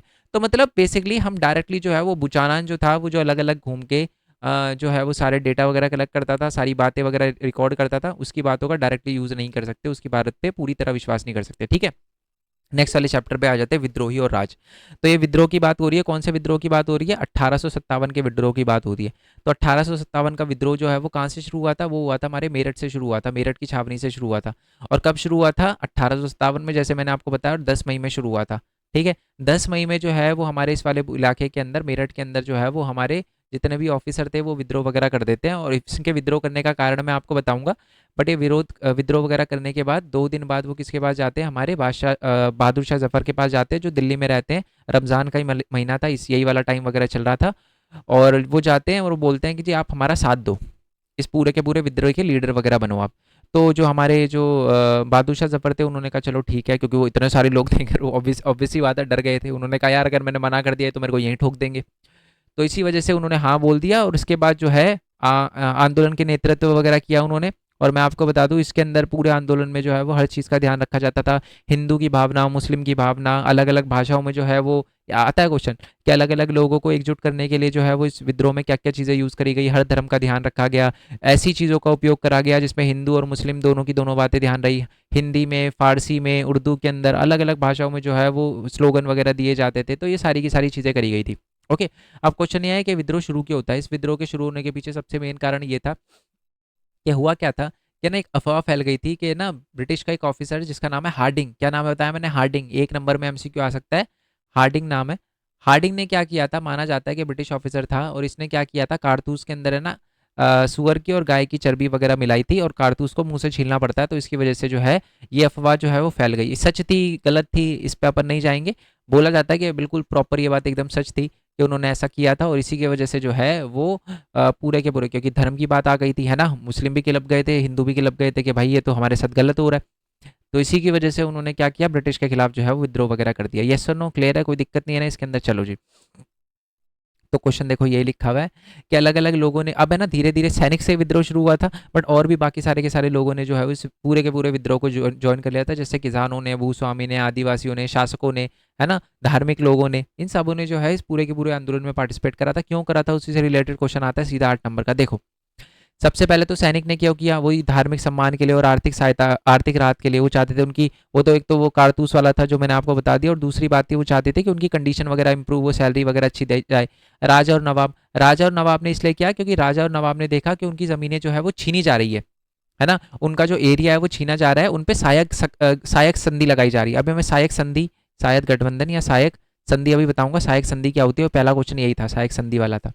ठीक है, सहायक संधि क्या था अभी मैं आपको बताऊंगा, बट ये सुनना, इसी वजह से राजाओं ने किस लिए जो है वो अपनी ज़मीनों को बचाने के लिए और पारंपरिक अधिकार के, उनकी ज़मीनें वगैरह नहीं छीनी जाए उनसे, उनको राजा का जो जो पावर है वो कम ना करी जाए, इसकी वजह से उन्होंने क्या किया, ये विद्रोह वगैरह में पार्टिसिपेट करा। जमींदारों ने किया, क्योंकि उनकी जमींदारी जो है वो छीनी जा रही थी, उनकी स्थायी बंदोबस्त का मतलब उनकी जो जमीनें हैं वो छीनी जा रही थी ब्रिटिश द्वारा। अभी हमने पढ़ा था ना पिछले वाले चैप्टर में 1793 के अंदर उनकी ज़मीनों की नीलामी वगैरह करी जा रही थी, तो इसलिए उन्होंने भी जो है वो आंदोलन वगैरह करना शुरू कर दिया था ब्रिटिश के खिलाफ। आदिवासियों ने भी किया, क्यों, क्योंकि ब्रिटिश सरकार उनको जंगलों में जाने नहीं देती थी, वहाँ से चीज़ें लेने नहीं देती थी। किसानों ने भी किया, क्यों, क्योंकि उन पर भी आपको पता है कि ज़्यादा टैक्स लिया जा रहा था, है ना, ऋण वगैरह ज़्यादा से ज़्यादा चढ़ाया जा रहा था। अभी अभी हमने देखा, वैसे तो चैप्टर अलग है बट टाइम वही है ना। 1820 में इस्तेमदारी वो लगा दिया था, रैयतवाड़ी सिस्टम। 1793 में जो है वो हमारा पूरा का पूरा वो चल रहा था, स्थायी बंदोबस्त। तो इसकी वजह से जो है वो किसानों पर तो बहुत बोझ पड़ा हुआ था, जैसे कि आपको पता है, और वो अपने राजाओं का समर्थन वगैरह भी कर रहे थे। व्यापारी वगैरह भी चाहते थे बाहर से जो चीज़ें आ रही है ब्रिटिश से वो ना आए, ताकि उनकी चीज़ें वगैरह बिके। और धार्मिक जो नेता है वो चाहते थे धर्म का जो अपमान हो रहा है ना, चाहे मुस्लिम के हो चाहे हिंदू के हो, है ना, चाहे मौलाना वगैरह हो चाहे पंडित वगैरह, वो सारे के सारे उन्हें जो है वो रोड पे आना शुरू कर दिया कि भाई ये तो हमारा धर्म भ्रष्ट करना चाहते हैं, ये तो अपने को कन्वर्ट वगैरह करना चाहते हैं, तो उनको क्रिश्चियन बनाना चाहते हैं। तो इस वजह से उन्होंने क्या करना शुरू कर दिया, इस पूरे के पूरे आंदोलन में पार्टिसिपेट करना शुरू कर दिया। ठीक है जी, चलो। अब सबसे पहले तो ये समझ आ गया। अब ये है ना बेसिकली पूरा का पूरा जो आंदोलन होता है ना, ये सफल नहीं हो पाया था। कभी कभार डायरेक्टली क्वेश्चन पूछा जाता है 3 नंबर में, 1857 का विद्रोह जो है वो सफल क्यों नहीं हो पाया। इसका सबसे बड़ा रीज़न था कि सबकी जो है वो भिन्न भिन्न जो है वो आधार थे। राजा बोल रहा था भैया मेरे को मेरी ज़मीन दे दो, मेरे को कोई लेना देना नहीं बाकी से, है ना। जो अपने किसान कह रहे थे भैया लोन हटा दो मेरा, मैं अभी पीछे हट जाऊंगा। समझ रहे हो, तो सबकी अलग अलग जो है वो विचार वगैरह थे, सबकी अलग अलग सोच थी, एकजुट नहीं हो पाए कभी भी हम, है ना, यूनिटी नहीं आ पाई, इसी वजह से पूरा का पूरा जो हमारा आंदोलन है वो असफल हो गया। ठीक है। अब हम जो भी वर्ड मैंने आपको बोले थे ना, ये तो बताइए आपको, इस्तेमदारी बंदोबस्त। अब आ जाते हैं सहायक संधि पे। सहायक संधि है क्या, पहले क्वेश्चन पे आ जाते हैं। सहायक संधि, पहली बात तो सहायक संधि जो है वो 1798 में लगाई गई थी। किसने लगाई थी, लॉर्ड वेलेस्ली ने लगाई थी। इस सहायक संधि में पता है ये किस पे लगाई जाती थी, राजाओं पे लगाई जाती थी। इसमें है ना राजाओं की पावर कम कर दी गई थी, और इसके अंदर है ना 4-5 बातें लिखी थी। कौन लेकर आया था? दोबारा से लॉर्ड वेलेस्ली लेकर आया था। इसमें 4-5 बातें लिखी थी। पहली बात क्या लिखी थी कि अगर इस्तेमदारी बंदोबस्त पे किसी राजा ने वो कर दिया ना, साइन कर दिया, तो क्या होगा कि कोई भी लड़ाई होगी ना उस एरिया के अंदर, उस राजा पे कोई भी अटैक होगा तो ब्रिटिश उस पर देखेगी। आप बोलोगे सर ये तो अच्छी बात है, सुन तो लो, पूरी बात तो सुनो, अच्छी बात तो भी पता चलेगा। नेक्स्ट है कि ब्रिटिश जो है उसकी जो ब्रिटिश ऑफिसर वगैरह जो है वो राजा के एरिया में तैनात वगैरह कर दिए जाएंगे, और इस राजा की जो ब्रिटिश सरकार की जो सेनाएं वगैरह है उसके रख रखाव के लिए राजा ही पैसे देगा। और राजा बिना किसी ब्रिटिश ऑफिसर की अनुमति के, यानी अंग्रेजों की अनुमति के, किसी भी दूसरे पर अटैक वगैरह नहीं कर सकता, युद्ध वगैरह नहीं कर सकता। तो आप ध्यान से देखोगे ना, ये तीनों चीजें, तीनों भी नहीं चारों चीजें जो है वो राजा की पावर को कम करती है ना। ना वो किसी पे अटैक कर सकता, उसे पैसे देने पड़ रहे हैं अंग्रेजों को, आर्मी को रख रखाव के लिए खुद ही, है ना। और जो है वो एक तरह से ब्रिटिश पूरा कंट्रोल कर रही है उसके एरिया पे, है ना। उसकी जो पुरानी जो उसकी ताकतें थी, जैसे वो टैक्स वगैरह, अब ये सारी की सारी सिस्टम जो है वो ब्रिटिश जो है उसके एरिया पे कब्जा कर रही थी। तो ये बात जो है थी वही गलत थी, और यही अलग अलग इलाकों में हुई थी। चलो जी, इसी बात पे आ जाते हैं। नेक्स्ट, अफवाह वगैरह क्यों फैलने, देखो अफवाह एक ऐसी चीज होती है जो कभी भी फैल सकती है, ठीक है। बट अफवाह पे लोग बिलीव क्यों कर, अरे अफवाह तो भैया आज से 1857 से 1000 साल पहले, 2000 साल पहले, 100 साल पहले, 200 साल पहले जब ब्रिटिश ने कदम रखा था भारत में तब भी थी। बट 1857 में ऐसा क्या हो रहा था, या उस टाइम पीरियड में ऐसा क्या हुआ जिसकी वजह से जो हमारे इंडियन लोग हैं उनको लगा कि यार ये अफवाह बिल्कुल सच होगी? इसका सबसे बड़ा रीजन पता है क्या है? ब्रिटिश की नीतियां। पहली बात तो ये है कि पहले तो मैंने सारी की सारी वो बता रखी है कि जो जो हमारी वो आई थी सारी की सारी अफवाह। एक तो वो एनफील्ड राइफल से रिलेटेड, फिर धर्म नष्ट कर दिया जाएगा ब्रिटिश द्वारा जानबूझ के वगैरह करा है। एक चपाती वाली भी थी, चपाती का विवरण लिखने का जरूरत नहीं है आपको, ये छोड़ देना, ठीक है। और नेक्स्ट जो अफवाह थी वो थी ईसाई धर्म में धर्मांतरण के लिए। और एक ऐसी अफवाह थी जिसमें बोला गया था कि भारत जो है वो भारत आज़ादी के 100 साल बाद यानी 1857 में, आपको पता है ब्रिटिश जो है वो 1757 में इंडिया के अंदर आए थे, रूल वगैरह करना शुरू किया, आए तो पहले थे, रूल वगैरह करना शुरू किया था, और 1757 में 100 साल बाद हमको आज़ादी मिल जाएगी। ये भी एक तरह की अफवाह वगैरह थी। बट ये जितनी अभी अफवाह थी लोग इस पर बिलीव पता क्यों कर रहे थे? कुछ रीज़न की वजह से। इसका सबसे बड़ा रीज़न था क्या ना, उस समय ब्रिटिश बहुत सारी ऐसी चीज़ें कर रही थी जिसकी वजह से लोग जो है ना वो ब्रिटिश को बहुत ही संदिग्ध नज़रों से देख रहे थे। उनको लग रहा था कि यार जो भी हम कर रहे हैं ना, जो भी हम करते हैं, ब्रिटिश उनका विरोध वगैरह कर रही है, और पक्का ब्रिटिश ने कुछ ना कुछ ऐसा करा होगा। मतलब अफवाह जब ये पता, अब ऐसी क्या चीज़ ने करा था, मैं आपको बता दूं। ब्रिटिश ने 1829 के अंदर है ना सती प्रथा खत्म कर दी थी। अब बहुत सारे हिंदू बोलने लग गए भाई सती प्रथा तो हमारे धर्म की है, ऑल तो गलत है, अभी भी गलत है, पहले भी गलत थी, है ना। बट ये चीज कुछ लोग डिफेंड कर रहे थे, वो बोल रहे थे यार ये बात तो बिल्कुल गलत है, ये तो नहीं होनी चाहिए। दूसरी बात है, हिंदू विधवाओं के पुनर्विवाह की बात भी करी थी। तो जो हिंदू लोग हैं उनको लग रहा था भाई ये तो हमारे धर्म के खिलाफ जा रहे हैं, तो कारतूस मिलाने वाली बात भी सच ही होगी। गुरुकुल वगैरह बंद कर दिए, इंडिया के जितने स्कूल वाला सिस्टम था वो सारा का सारा बंद कर दिया। तो सबको लग रहा था कि यार ये बात सच ही होगी, ब्रिटिश ने ऐसा करा ही होगा। तो ब्रिटिश ने जो चीज़ें वगैरह करी थी, राजाओं की पावर को कम भी कर दिया था, आपको पता है वो लगाकर, हमने पढ़ा था ना क्या, हमारा ये वाला सहायक संधि वगैरह लगा के। तो लोगों को लग रहा था कि यार ये सारी चीज़ें ब्रिटिश ने करी होगी, क्योंकि जो भी हम करते हैं ना ब्रिटिश उसका विरोध करती है, तो पक्की बात है उन्होंने कुछ ना कुछ ऐसा करा ही होगा, ठीक है। तो ये सारी की सारी चीज़ों की वजह से जो है, एक तो सती प्रथा हटाने की वजह से, विधवा वगैरह का जो पुनर्विवाह था उसके लिए, राजाओं की पावर को कम करने के लिए, है ना, गुरुकुल वगैरह बंद करने के लिए, ओके, और साथ में जो है वो ईसाई धर्म को बढ़ावा देने के लिए। तो ये सारी की सारी चीज़ें देखकर लोगों को लग ही रहा था कि पक्का कुछ ना कुछ तो किया होगा ब्रिटिश ने, ठीक है। चलो जी, नेक्स्ट है अवध वाला क्वेश्चन, लिख के ले लो जी, 8 नंबर में आया हुआ, सबसे ज्यादा रिपीट वाला क्वेश्चन है। पहली बात तो अवध के बारे में मैं आपको बता दूं, अवध का एरिया ना बहुत फर्टाइल एरिया था, एग्रीकल्चर खेती वगैरह वहाँ बहुत अच्छी होती थी। और यहाँ के जो राजा थे उनका जो नाम था वो क्या था हमारा, एक नाम था, हाँ, वाजिद अली। वाजिद अली शाह जो थे यहाँ के राजा वगैरह थे। और मैं आपको बता दूं लॉर्ड डलहौजी ने एक बार इस जमीन के बारे में ये बोला था कि ये जो है ना, ये बेर है जो मेरे मुंह में आकर गिरेगा। कहाँ बोली थी ये लाइन उन्होंने, यहाँ पर लिखी हुई है बट मिल नहीं रही मेरे को। उन्होंने ना बोला था कि एक ना एक दिन, ये हाँ ये रहा, ये चेरी जो है, ये चेरी जो एक दिन हमारे मुंह में आकर गिरेगी। मतलब ये उन्होंने अवध के बारे में कहा था कि जी इस वाले एरिया पर तो हम कब्जा करके रहेंगे, ठीक है।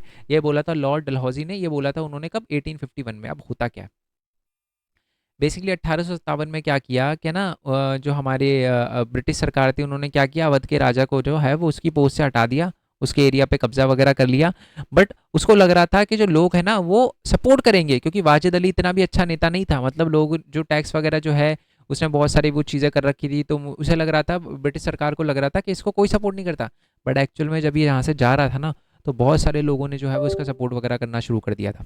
मतलब जाते जाते लोग इसके साथ गए थे, गाने वगैरह गाए थे, है ना। और ये बोला था, सम्मानीय अंग्रेज आए और देश ले गए, मतलब ये नारे वगैरह देने शुरू कर दिए थे, है ना। और जाने आलम जो है वो जा रहे हैं हमारे, ये सारी की सारी चीज़ें जो है वो बोलना शुरू कर दी थी, गाली वगैरह दे रहे थे ब्रिटिश को, ये सारी की सारी चीज़ें वगैरह कर रहे थे, क्योंकि वो लखनऊ जा रहे थे ना अवध से।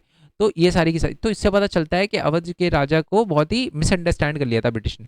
उसके बाद तालुकदारों ने, किसानों ने, जमींदार ने भी इस विद्रोह के अंदर शामिल हो गए। अवध के अंदर जो विद्रोह वगैरह था उसमें शामिल हो गए, यानी बेसिकली बाकी लोगों के साथ शामिल हो गए जो कि ब्रिटिश का विरोध वगैरह कर रहे थे। इसका रीज़न क्या था? तालुकदार के पास है ना बहुत सारी सेना होती थी, ब्रिटिश ने वो सेना छीन ली इस वजह से।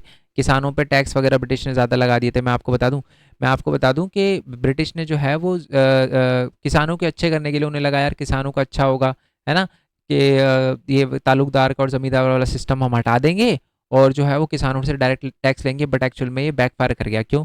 क्योंकि जो ब्रिटिश ऑफिसर आते थे ना, उनको ना किसानों की तकलीफ का कोई लेना देना नहीं था, ना उनको त्योहारों पे छुट्टी देते थे, ना उनको कोई एक्स्ट्रा पैसे देते थे। तो एक्चुअल में किसान जो है वो इस बात पर और वगैरह गुस्सा हो रहे थे। तो किसानों ने भी जो है वो विद्रोह करना शुरू कर दिया। मतलब सब लोगों ने जो है वो अवध के अंदर, चाहे तालुकदार हो, चाहे किसान हो, चाहे नॉर्मल लोग जो, चाहे ज़मींदार हो, सब के सब लोग जो है वो अपोज में आ गए थे ब्रिटिश सरकार के। ठीक है। और ब्रिटिश सरकार इस ज़मीन को क्यों चाहती थी? क्यों? क्योंकि अवध वाला एरिया बहुत ज़्यादा फर्टाइल था, एग्रीकल्चर लैंड बहुत अच्छा था। ठीक है। ये तो मैं आपको बिल्कुल स्टार्टिंग में बता चुका हूँ कि विद्रोह के बीच में एक साथ स्थापित करने के लिए क्या क्या किया था। हर धर्म का ध्यान रखा जाता था। घोषणा वगैरह करते वक्त इश्तेदार जो है वो अलग अलग भाषाओं में छपते थे। किसी की भी धार्मिक भावनाओं पे ठेस ना पहुंचाई, ये बातों का ध्यान रखा गया था, है ना। और हम अलग अलग धर्म जैसे मोहम्मद और हमारे महावीर दोनों जो इम्पोर्टेंट पर्सनैलिटी है रिलीजन की, उनका यूज़ करा जाता था, चाहे हिंदू चाहे मुस्लिम दोनों के लिए। और झंडे जो है वो एक ही झंडे तले लड़ाई लड़ रहे थे, मतलब एक ही झंडे के लिए एक ही आकर जो है वो लड़ाई वगैरह लड़ रहे थे। ठीक है जी, क्लियर हो गया। चलो नेक्स्ट वाले पे आ जाते हैं। चर्चा कीजिए कि धार्मिक विश्वासों ने, ये तो मैं आपको बता चुका हूँ, धार्मिक विश्वासों वाला पॉइंट वगैरह लिख देना, वही बंदूक वाला लिख देना कि वो चर्बी वगैरह मिलाई गई थी, है ना। और धार्मिक परिवर्तन, धर्म परिवर्तन वगैरह करवा रहे थे। ये बोल रहे थे कि धर्म परिवर्तन करवा रहे, तो इसलिए विद्रोह को दबाने के लिए अंग्रेजों ने क्या कदम उठाए आपको पता ही है। सेना वगैरह बुला ली थी, दोनों तरफ से उन्होंने जो है वो दिल्ली पर अटैक करना शुरू कर दिया था, क्योंकि दिल्ली मेन जगह थी, इससे भी, इस तरफ से भी और इस तरफ से भी अटैक करना शुरू कर दिया था। उन्होंने बहुत सारे जो ताल्लुकदार हैं, ज़मींदार हैं, उनको पैसे वगैरह देने की भी कोशिश करी थी। बहुत सारे तो भाग गए थे नेपाल के अंदर। तो ये सारी की सारी चीज़ें करी थी ब्रिटिश ने, पूरे के पूरे जो आंदोलन है उसको दबाने के लिए। ठीक है। वफादार बनने के लिए पैसे वगैरह भी खर्च वगैरह करे ना, 50,000 रुपये खर्च करे थे उस समय के टाइम में। तो बहुत बड़ी बात होती है ये क्वेश्चन है। ये क्वेश्चन ऐसा है जो वैल्यू बेस्ड क्वेश्चन है और रिपीट है ये। क्या? कि 1857 की स्मृतियां जो है वो आज भी जीवित करने के लिए कला और साहित्य का योगदान बचाई। 1857 में जो हुआ था आज भी हम उसको याद करते हैं। अब मैं बताऊं कैसे। खूब लड़ी मर्दानी थी वो झांसी वाली रानी थी। लाइफ में कभी ना कभी ये लाइन आपने सुनी होगी, है ना। सुभद्रा कुमारी चौहान ने लाइन लिखी है, तो कविताओं के माध्यम से जो है वो आज भी हमारे जो महानुभाव है, जो हमारे इम्पोर्टेंट पर्सनैलिटी है, जिन्होंने 1857 के विद्रोह में जो है वो अहम योगदान दिया था, उनको हम याद करते हैं। उपन्यासों के वजह से, कहानियों से याद करते हैं उनको, है ना। और साथ में दृश्य कला और चित्रकारों से चित्र वगैरह बनाई गई थी, जैसे रानी लक्ष्मीबाई के चित्र वगैरह आपने पता घुड़सवारी करते हुए एमपी के अंदर लगाई गई है मूर्तियाँ भी कुछ टाइम पहले ही। और दस्तावेज वगैरह भी जो थे उस समय के दस्तावेज का भी म्यूजियम वगैरह बनाया गया है। लोक कथाएं और मौखिक परंपरा अपने बच्चों को बताते हैं लोग इससे भी। और साथ में जो है वो स्मारक वगैरह, है ना, जैसे प्रतिमाएं वगैरह बनाई जाती है। आज भी देखोगे रानी लक्ष्मीबाई की घोड़े के ऊपर जो है वो पूरी की पूरी मूर्ति वगैरह, ये तो ये सारी की सारी चीज़ें वगैरह करी गई है। ठीक है। 1857 की क्रांति की असफलता के कारण, ये तो मैं आपको बता चुका हूँ, एकता की कमी थी, एकल नेता का अभाव था, सीमित भागीदारी थी, है ना, बेहतर ब्रिटिश सेना थी, आंतरिक संघर्ष थे, आपस में लड़ते रहते थे, है ना, और ब्रिटिश दमन था। ब्रिटिश ने बहुत बढ़िया तरीके से जो है पूरे विद्रोह को दबा दिया था। तो ये नेक्स्ट है, विवरण कीजिए चित्र वगैरह। ये मैंने एमसीक्यू के अंदर बता रखा है। इसमें बेसिकली बता रखा है कि जो भी पिक्चर वगैरह बुक के अंदर दे रखी है ना, उस पिक्चर से रिलेटेड कभी कभार क्वेश्चन आ जाता है। मैं कुछ इंपॉर्टेंट पिक्चर वगैरह बता देता हूँ। ये वाली पिक्चर मिस व्हीलर की पिक्चर जो थी ना, वो किसने बनाई थी, इसका नाम दे रखा होगा यार, मिस व्हीलर की पिक्चर। ठीक है, आप एक बार देखना जरूर कि पिक्चर वगैरह किसने, ये रहा इन मेमोरियम। इन मेमोरियम जो है वो पिक्चर बनाई गई थी, और ये बनाई थी किसने? जोसेफ नॉलन पैटन ने, है ना, पैटन ने, सॉरी, जोसेफ नॉलन पैटन ने बनाई थी इन मेमोरियम करके पिक्चर। ये आता है क्वेश्चन, ठीक है ना। और एक और पिक्चर दे रखी होगी ये वाली, इसका नाम ये वाली पिक्चर अलग है। अच्छा, ये वाली नीचे वाली है मिस व्हीलर, ये है मिस व्हीलर, ठीक है। तो इनकी पिक्चरों के नाम बस याद, ये वाली पिक्चर एक और है, ठीक है। इस पिक्चर के अंदर इसको ना पंच ने छापा था, पंच मैगजीन ने छापा था इसको। इसमें ये रहा पंच, पंच पत्रिका ने छापा था, व्यंग कसा था कि ये जो बंदा है ये गवर्नर है, पता है कौन है? Lord Canning. ये बेसिकली कह रहा था भैया विद्रोहियों के साथ थोड़ा सा ढंग से बर्ताव करो, प्यार से। तो बहुत सारे जो ब्रिटिश न्यूज़पेपर है सवाल उठा रहे थे, भैया एक तो ये हमें मार रहे हैं, ऊपर से आप बोल रहे हो कि इनको थोड़ा सा अच्छे से। तो ये दिखा रहा है कि जो विद्रोही जो है वो उनके हाथ में तलवार है, और जो ब्रिटिश ऑफिसर है वो उनके सर पे हाथ रखा हुआ है और सपोर्ट कर रहा है उनको, ठीक है। ऐसे गलत दिखाया ब्रिटिश ने, ऐसा तो कुछ मतलब इतने बड़े लेवल पे हम नहीं कर रहे थे जैसा ब्रिटिश ने हमारे साथ करा था, बहुत गलत किया था ब्रिटिश ने हमारे साथ।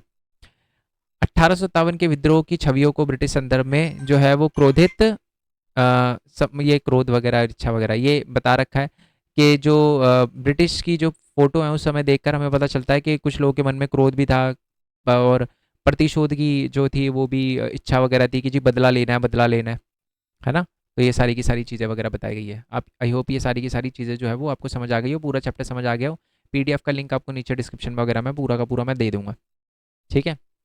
चलो, फिर भी दोबारा रिकैप करवा देता हूँ पूरे के पूरे चैप्टर में क्या देखा हमने, विद्रोह क्यों हुआ था, एक सहायक संधि देखी हमने, इस्तेमदारी बंदोबस्त तो पुराने चैप्टर में ही देख लिया था।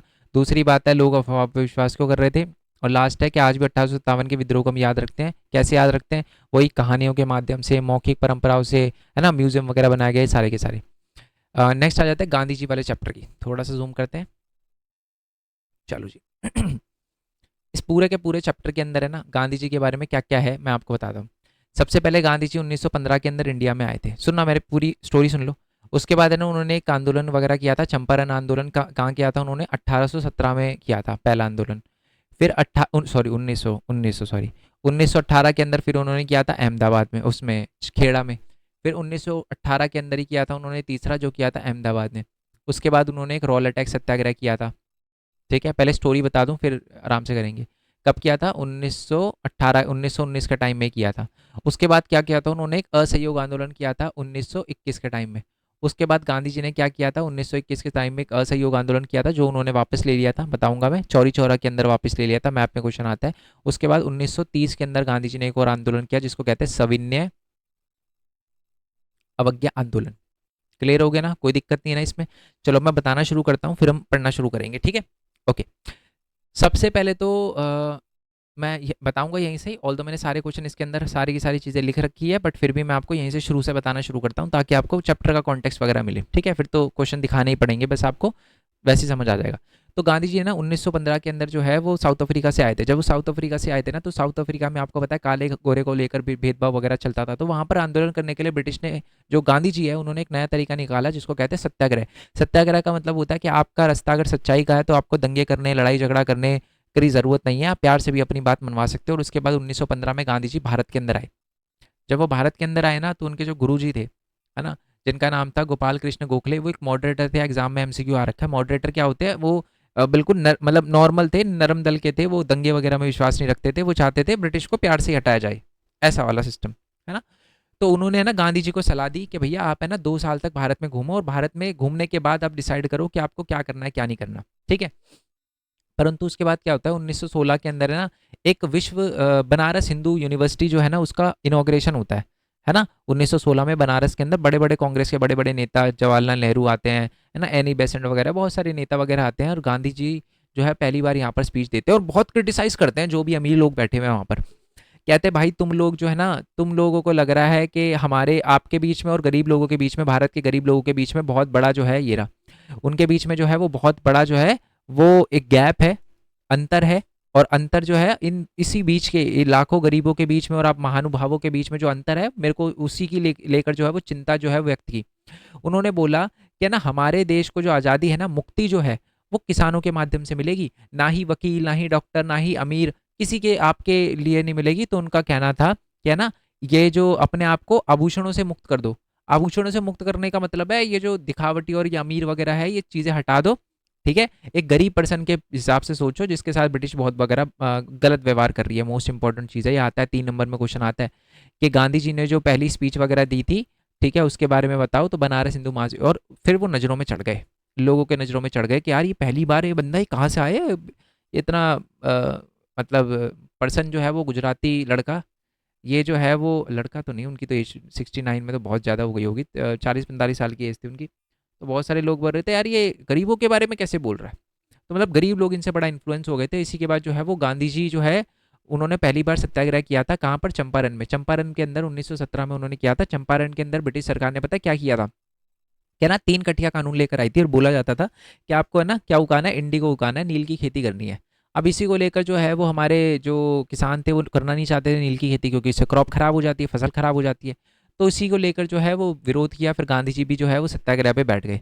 फिर गांधी जी ने 1918 के अंदर से एक और सत्याग्रह किया, वो अहमदाबाद उसमें खेड़ा में किया। खेड़ा के अंदर क्या हो गया था? प्रॉब्लम आ गई थी, ठीक है, टैक्स वगैरह जो था वो बहुत ज़्यादा था और किसान जो है वो दे नहीं पा रहे थे। तो उसको लेकर जो है किसानों के लिए जो है वो टैक्स माफ़ करवाने के लिए गांधी जी ने सत्याग्रह किया। तीसरा फिर 1918 के ही एंड के टाइम में अहमदाबाद के अंदर किया, क्योंकि कॉटन मिल वर्कर जो होते हैं ना, कॉटन मिल वर्कर, ये कपास की जो मिल थी, वहाँ पर जो है वो किसानों की सैलरी इंक्रीज करवाने के लिए किया था। तो इस 3 सत्याग्रह गांधी जी ने किए थे। एग्जाम में तीनों का मैप का क्वेश्चन आता है। उसके बाद गांधी जी फिर एक रॉलेट एक्ट जो है वो ब्रिटिश सरकार लेकर आई थी। रॉलेट एक्ट तो आपको पता है ना, ये 1919 के अंदर ब्रिटिश सरकार लेकर आई थी, जिसके अंदर ब्रिटिश ने बोला था कि 2 साल तक किसी बंदे को बिना मुकदमा चलाए जेल में रखा जा सकता है। ऑब्वियसली बात है, खराब कानून था। गांधी जी ने इसके खिलाफ जो है वो रॉलेट एक्ट सत्याग्रह निकाला, बहुत बड़े लेवल पे निकाला, पूरे इंडिया में निकाला। और मैं आपको बता दूं कि रॉलेट एक्ट सत्याग्रह जब हुआ था ना, तो उसके बाद क्या हुआ था कि ब्रिटिश ने खासकर मार्शल लॉ लगा दिया था। और जो हमारा पंजाब है, पंजाब के अमृतसर में जो है वो मेला वगैरह लगा हुआ था, बैसाखी का मेला अटेंड करने के लिए आए थे लोग। 13 अप्रैल 1919 की बात है।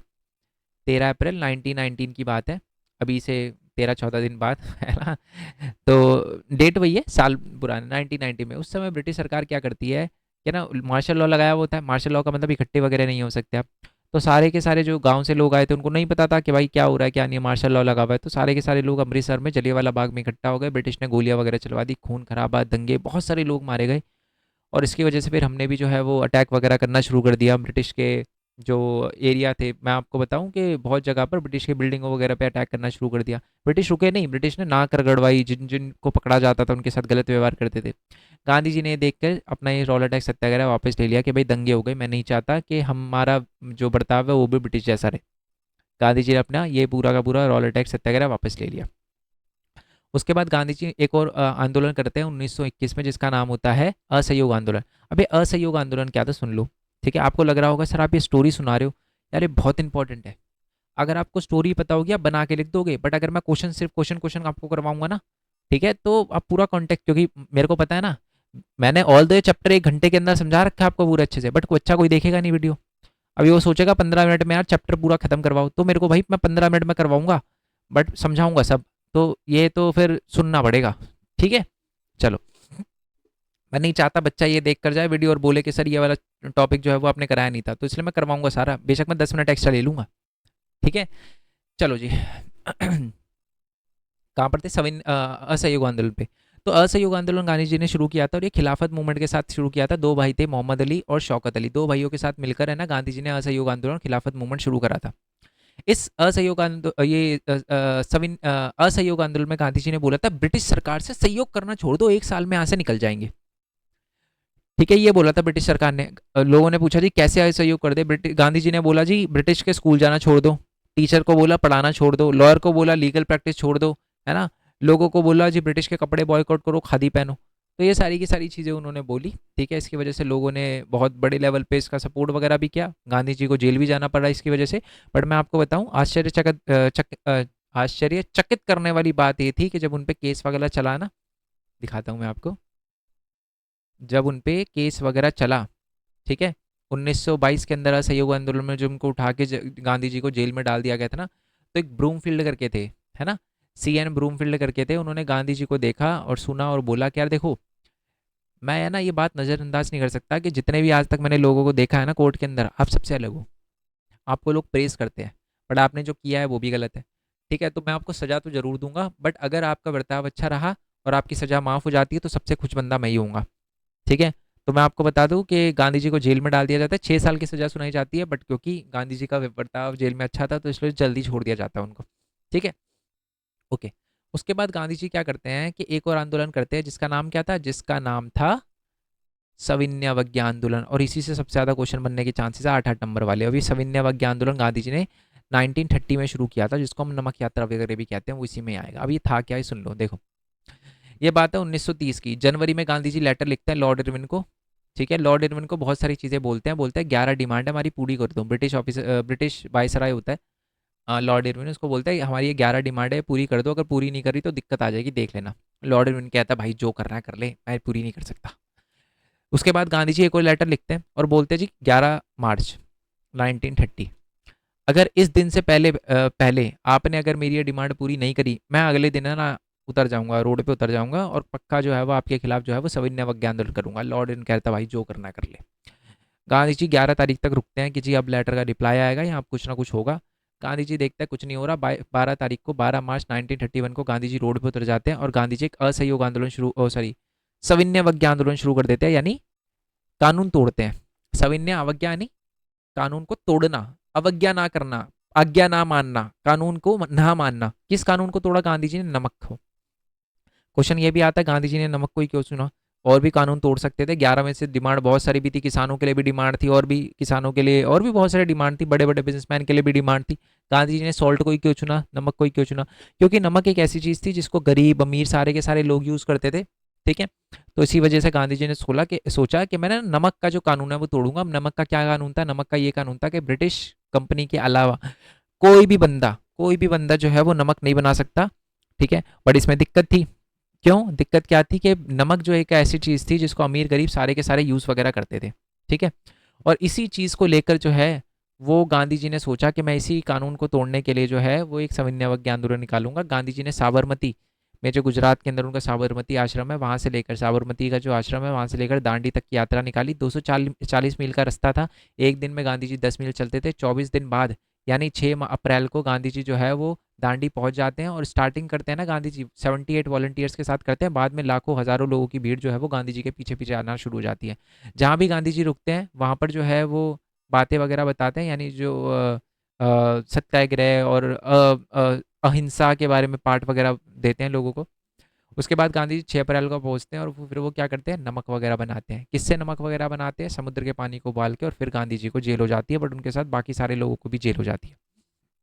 ठीक है। फिर बाद में गांधी जी लॉर्ड इरविन के साथ मिलते हैं और 1931 में जो है वो लॉर्ड इरविन के साथ एक पैक्ट करते हैं, एक एग्रीमेंट साइन करते हैं, जिसमें बोला जाता है कि हम 60,000 सैनिक को छोड़ देंगे, जितने 60,000 लोगों को जो है वो छोड़ दिया जाएगा। बट गांधी जी को ये जो सविनय अवज्ञा आंदोलन है वो वापस लेना पड़ेगा। तो गांधी जी को सविनय अवज्ञा आंदोलन वापस लेना पड़ता है और गांधी जी के जो लोग हैं उनको छोड़ दिया जाता है। ठीक है। उसके बाद है ना, पता है बात क्या बोली जाती है? मैं आपको बता दूं कि एक चीज़ और है। चलो ये तो समझ आ गया ना, क्या ना गांधी जी को ये भी बोला जाता है इस 1931 में, क्या ना जो भी आपकी डिमांड है ना, जो भी ये 11 डिमांड है वो देखो मैं तो पूरी नहीं कर सकता, लॉर्ड इरविन कहता है। वो कहता है आप लंदन जाओ और लंदन में जो है वो अपनी डिमांड वगैरह बताना, क्या डिमांड है आपकी, क्या डिमांड नहीं है। ठीक है। तो ये सारी की सारी बातें जो है वो बोली जाती है। तो गांधी जी लंदन जाते हैं। लंदन में कोई सेकंड राउंड टेबल कॉन्फ्रेंस होती है, दूसरी गोल में सम्मेलन होती है, कोई नहीं सुनता गांधी जी की बात। गांधी जी वापस आ जाते हैं और देखते हैं हाँ तो अलग सिस्टम चला रखा है, सारे बड़े बड़े नेताओं को जो है वो जेल में डाला हुआ है। तो ब्रिटिश गांधी जी फिर से उतर जाते हैं असविन्य अवज्ञा आंदोलन पे। बट इस समय लोग सपोर्ट नहीं करते, क्योंकि Gandhi ji on off on off on off ये चलता है। तो बहुत सारे लोग बोलते हैं यार गांधी जी कभी भी कोई आंदोलन शुरू करते हैं, थोड़ा सा हिंसा हो जाती है, वापस ले लेते हैं, फिर जो है वो दोबारा शुरू करते हैं। तो ये बात लोगों को अच्छी नहीं लगती। ठीक है जी। क्लियर हो गया? इसमें तो कोई दिक्कत नहीं है ना? चलो जी। इसी बात पे जो है वो अपने नेक्स्ट वाले क्वेश्चन पे आ जाते हैं हम। ये हमें समझ आ चुका है पूरा का पूरा चैप्टर। अब है ना इससे रिलेटेड वैल्यू बेस्ड क्वेश्चन मैं आपको बता देता हूँ। वो है ये वाला कि गांधी जी के बारे में हमें जानकारी कहाँ कहाँ से मिलती है। तो गांधी जी के बारे में जानकारी, अच्छा इस वीडियो को थोड़ा यहीं पर पॉज करते हैं। क्वेश्चन यही है ना, गांधी जी के बारे में हमें जानकारी कहाँ कहाँ से मिलती है? तो मैंने बताया गांधी जी के बारे में जो जानकारी है वो हमें कहाँ से मिलती है। गांधी जी के बारे में जानकारी हमें अलग अलग स्रोतों से मिलती है, उसके बारे में करेंगे। बड़े मेन पॉइंट टेक वाला चैनल है ये। अच्छा एक और बात, क्योंकि आप हाँ अगर यहाँ तक वीडियो देख रहे हो और कमेंट मत करना, सुनना मेरी बात, ये बात कमेंट में लिखी नहीं होनी चाहिए। मैं आपको बोल रहा हूँ मेन पॉइंट टेक वाला जो मेन पॉइंट स्टडी टेलीग्राम पे हमारा चैनल है, पीडीएफ दे रखी है हर एक चैप्टर की फ्री। ठीक है। जो बच्चा यहाँ तक वीडियो देख रहा होगा उसके लिए फ्री है, क्योंकि अब उसको मैंने बता दिया टेलीग्राम पे, है ना। और अगर कोई बीच में सीधा पीडीएफ ढूंढने के लिए आया होगा तो मैंने उसके डिस्क्रिप्शन में पेड लिंक दे रखा है, बट आपके लिए फ्री है, ठीक है। तो वो जो पीडीएफ है वो आप डाउनलोड वगैरह सीधा करके लर्न वगैरह करना शुरू कर सकते हो। बट अगर थोड़ा टाइम मिले तो वीडियो देखो, पूरा चैप्टर मैंने जो है वो पूरा लाइन बाय लाइन पूरा समझा रखा था। बट बच्चों को शॉर्टकट ही अच्छा लगता है तो कोई दिक्कत नहीं भाई, शॉर्टकट ही समझा देते हैं हम, कोई प्रॉब्लम नहीं है मेरे को, ठीक है। ओके। और एक और बात यार, एमसीक्यू में है ना, मैं आपको बता दूं, मेरा जो ब्लॉगिंग चैनल है उसके अंदर मैंने एमसीक्यू भी करवाए हैं, पूरी की पूरी प्रैक्टिस करवाई है एमसीक्यू की, ठीक है, दिखा देता हूँ मैं। तो एमसीक्यू भी करना मत भूलना है सारे के सारे, ठीक है। अगर ये कर लिए तो सारी की सारी चीज़ें आपकी कवर है। आ जाते हैं जी आगे। तो गांधी जी के बारे में जानकारी हमें अलग अलग स्रोत से मिलती है। सबसे पहले तो गांधी जी ने एक बुक लिखी थी जिसका नाम था the story of my experiment with truth. तो इससे भी हमें गांधी जी के बारे में पता चलता है। गांधी जी ने जो पत्र लिखे थे अलग अलग, लॉर्ड इरविन को जो पत्र लिखे थे, और भी जो उन्होंने बहुत सारे पत्र, निजी पत्र भी थे उनको, जो जवाहरलाल नेहरू लिखे थे, उनके उनसे भी उनके बारे में पता चलता है वो कैसे पर्सन थे। लेखन, उन्होंने जो बुक लिखी थी हरिजन हो गई, यंग इंडिया हो गई, उसमें जो उन्होंने लेटर वगैरह आर्टिकल वगैरह लिखे थे उनसे पता चलता है। उनके भाषण से जो उन्होंने 1916 के अंदर बनारस हिंदू महाविद्यालय के अंदर, विश्वविद्यालय के अंदर दिया था, उससे हमें उनके बारे में बहुत सारी जानकारी मिलती है कि कैसे पर्सन थे वो। पत्रिका वगैरह हरिजन और नवजीवन, उनकी पत्रिका आती है, उसमें भी गांधी जी ने के बारे में हमें उनसे पता चलता है। सार्वजनिक वक्तव्य, यानी जो सार्वजनिक रूप से उन्होंने वक्तव्य वगैरह दिया था, उनसे भी हमें कहीं ना कहीं गांधी जी के बारे में जानकारी वगैरह मिलती है। सरकारी दस्तावेज से भी गांधी जी के बारे में हमें जानकारी मिलती है ना। सार्वजनिक वक्तव्य वही वाली जो है वो, एक वही 1916 के अंदर बनारस वाला, वो भी कह सकते हो आप। स्पीचेस से, सरकारी दस्तावेज मैं आपको बता दूं। अच्छा, ये जो हमारा सविनय अवज्ञा आंदोलन हो रहा था ना, नमक यात्रा वाला, तो बहुत सारे जो न्यूज़पेपर थे पहले बड़ा मजाक उड़ाया गांधी जी का, बट फिर उन्होंने बोला कि या तो सेंट है यार ये तो, है ना। खासकर टाइम मैगजीन, उन्होंने बोला था, पहले बात तो बोला था कि सेंट है, मतलब पहले तो उनको बड़ा मजाक उड़ाते थे कि मकड़ी जैसा है ये पर्सन, ऐसा है ना, बहुत दुबला पतला है, ब्रिटिश को क्या गिराएगा। बाद में जो है वो इन्हीं का जो है वो सपोर्ट किया, और इनको जो है वो किससे, जीसस क्राइस्ट से, कह रहा है ये एक ऐसा बंदा है जो क्रिश्चियन कंट्री के लोगों को क्रिश्चियनिटी के ही माध्यम से जो है वो लुढ़काने की कोशिश कर रहा है। मतलब जीसस क्राइस्ट ने जो तरीका यूज़ करा वही ये तरीका यूज़ करा है, ऐसा बोला। और अखबार वगैरह से हमें जानकारी मिलती है, पुलिस रिकॉर्ड से भी जो है वो हमें जानकारी मिलती है, क्योंकि देखो पुलिस रिकॉर्ड, वो आपको पता ही है ना, वो वो हमारा ग्रूम फील्ड थे, उनके भी वक्तव्य से हमें जानकारी मिलती है कि गांधी जी कैसे पर्सन थे, ठीक है। ये यहाँ तक क्लियर हो गया ना, कोई दिक्कत नहीं है। आप शुरू से आ जाते हैं, मैं आपको दिखा देता हूँ। देखो, ये असहयोग आंदोलन वाला जो जो घटना हुई थी, अच्छा, ये बेसिकली हुआ क्यों था, गांधी जी ने जो सविनय अवज्ञा आंदोलन, नमक वो क्यों तोड़ा था, ये तो मैं आपको बता चुका हूँ। एक तो नमक का ब्रिटिश पे अधिकार था पूरा का पूरा, 11 डिमांड दी थी वो ब्रिटिश ने पूरी नहीं करी थी, इसकी वजह, दो रीज़न और थे जिसकी वजह से। एक तो साइमन कमीशन, साइमन कमीशन है 1927 में भारत के अंदर आई थी, ठीक है। और उसमें जो था वो कोई भी इंडियन नहीं था, और भारत के अंदर जो है वो संवैधानिक मामलों को देखने के लिए आई थी। तो बहुत सारे इंडियन का बोलना था, गांधी जी का भी बोलना था कि भाई इंडिया के लिए आप अच्छा कर रहे हो, तो इंडियन ही नहीं है उसमें। तो ये भी एक रीज़न बना जिसकी वजह से गांधी जी ने सविनय अवज्ञा आंदोलन किया। और दूसरी बात है, लाहौर कांग्रेस अधिवेशन, ये 1929 में हुआ था, लाहौर में हुआ था। और इसके जो अध्यक्ष थे ना, ये कांग्रेस का है, और इसके जो अध्यक्ष थे 1929 में जो हुआ था, वो थे जी हमारे जवाहरलाल नेहरू, याद रखना ये। 29 जनवरी 1930 को रावी नदी के पास जवाहरलाल नेहरू जो है वो शपथ देता है कि जी मेरे को पूर्ण आज़ादी चाहिए, मैं ब्रिटिश से पूरी स्वतंत्रता लूंगा, ठीक है। और इसी वजह से 26 जनवरी को, है ना, हम रिपब्लिक डे सेलिब्रेट करते हैं। बच्चे मेरे से पूछते हैं कि सर यार एक बात बताओ, 26 नवंबर को हमारा संविधान बन गया, सर क्यों 2 महीने रुके? अरे भैया वो डेट जवाहरलाल नेहरू जी की बात का तो सम्मान रखना था ना, तो इसी वजह से 2 महीने रुके, और 26 जनवरी को हमने जो है उसे Republic Day as a celebrate किया, ठीक है। तो वो पूरा सिविल डिसोबीडियंस मूवमेंट में क्या हुआ, गिरफ्तारी हुई, नमक आंदोलन हमने कैसे तोड़ा, है ना, परिणाम क्या निकला, ये सारी की सारी बातें वगैरह लिखी हुई है, ठीक है। और सीडीएम वगैरह। फिर अच्छा, क्वेश्चन आता है कि गांधी जी 1922 तक जो है वो एक जन नेता बन चुके थे।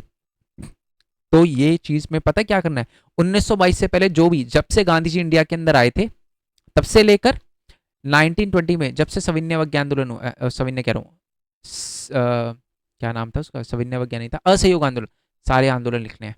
8 नंबर का क्वेश्चन है, देख लो।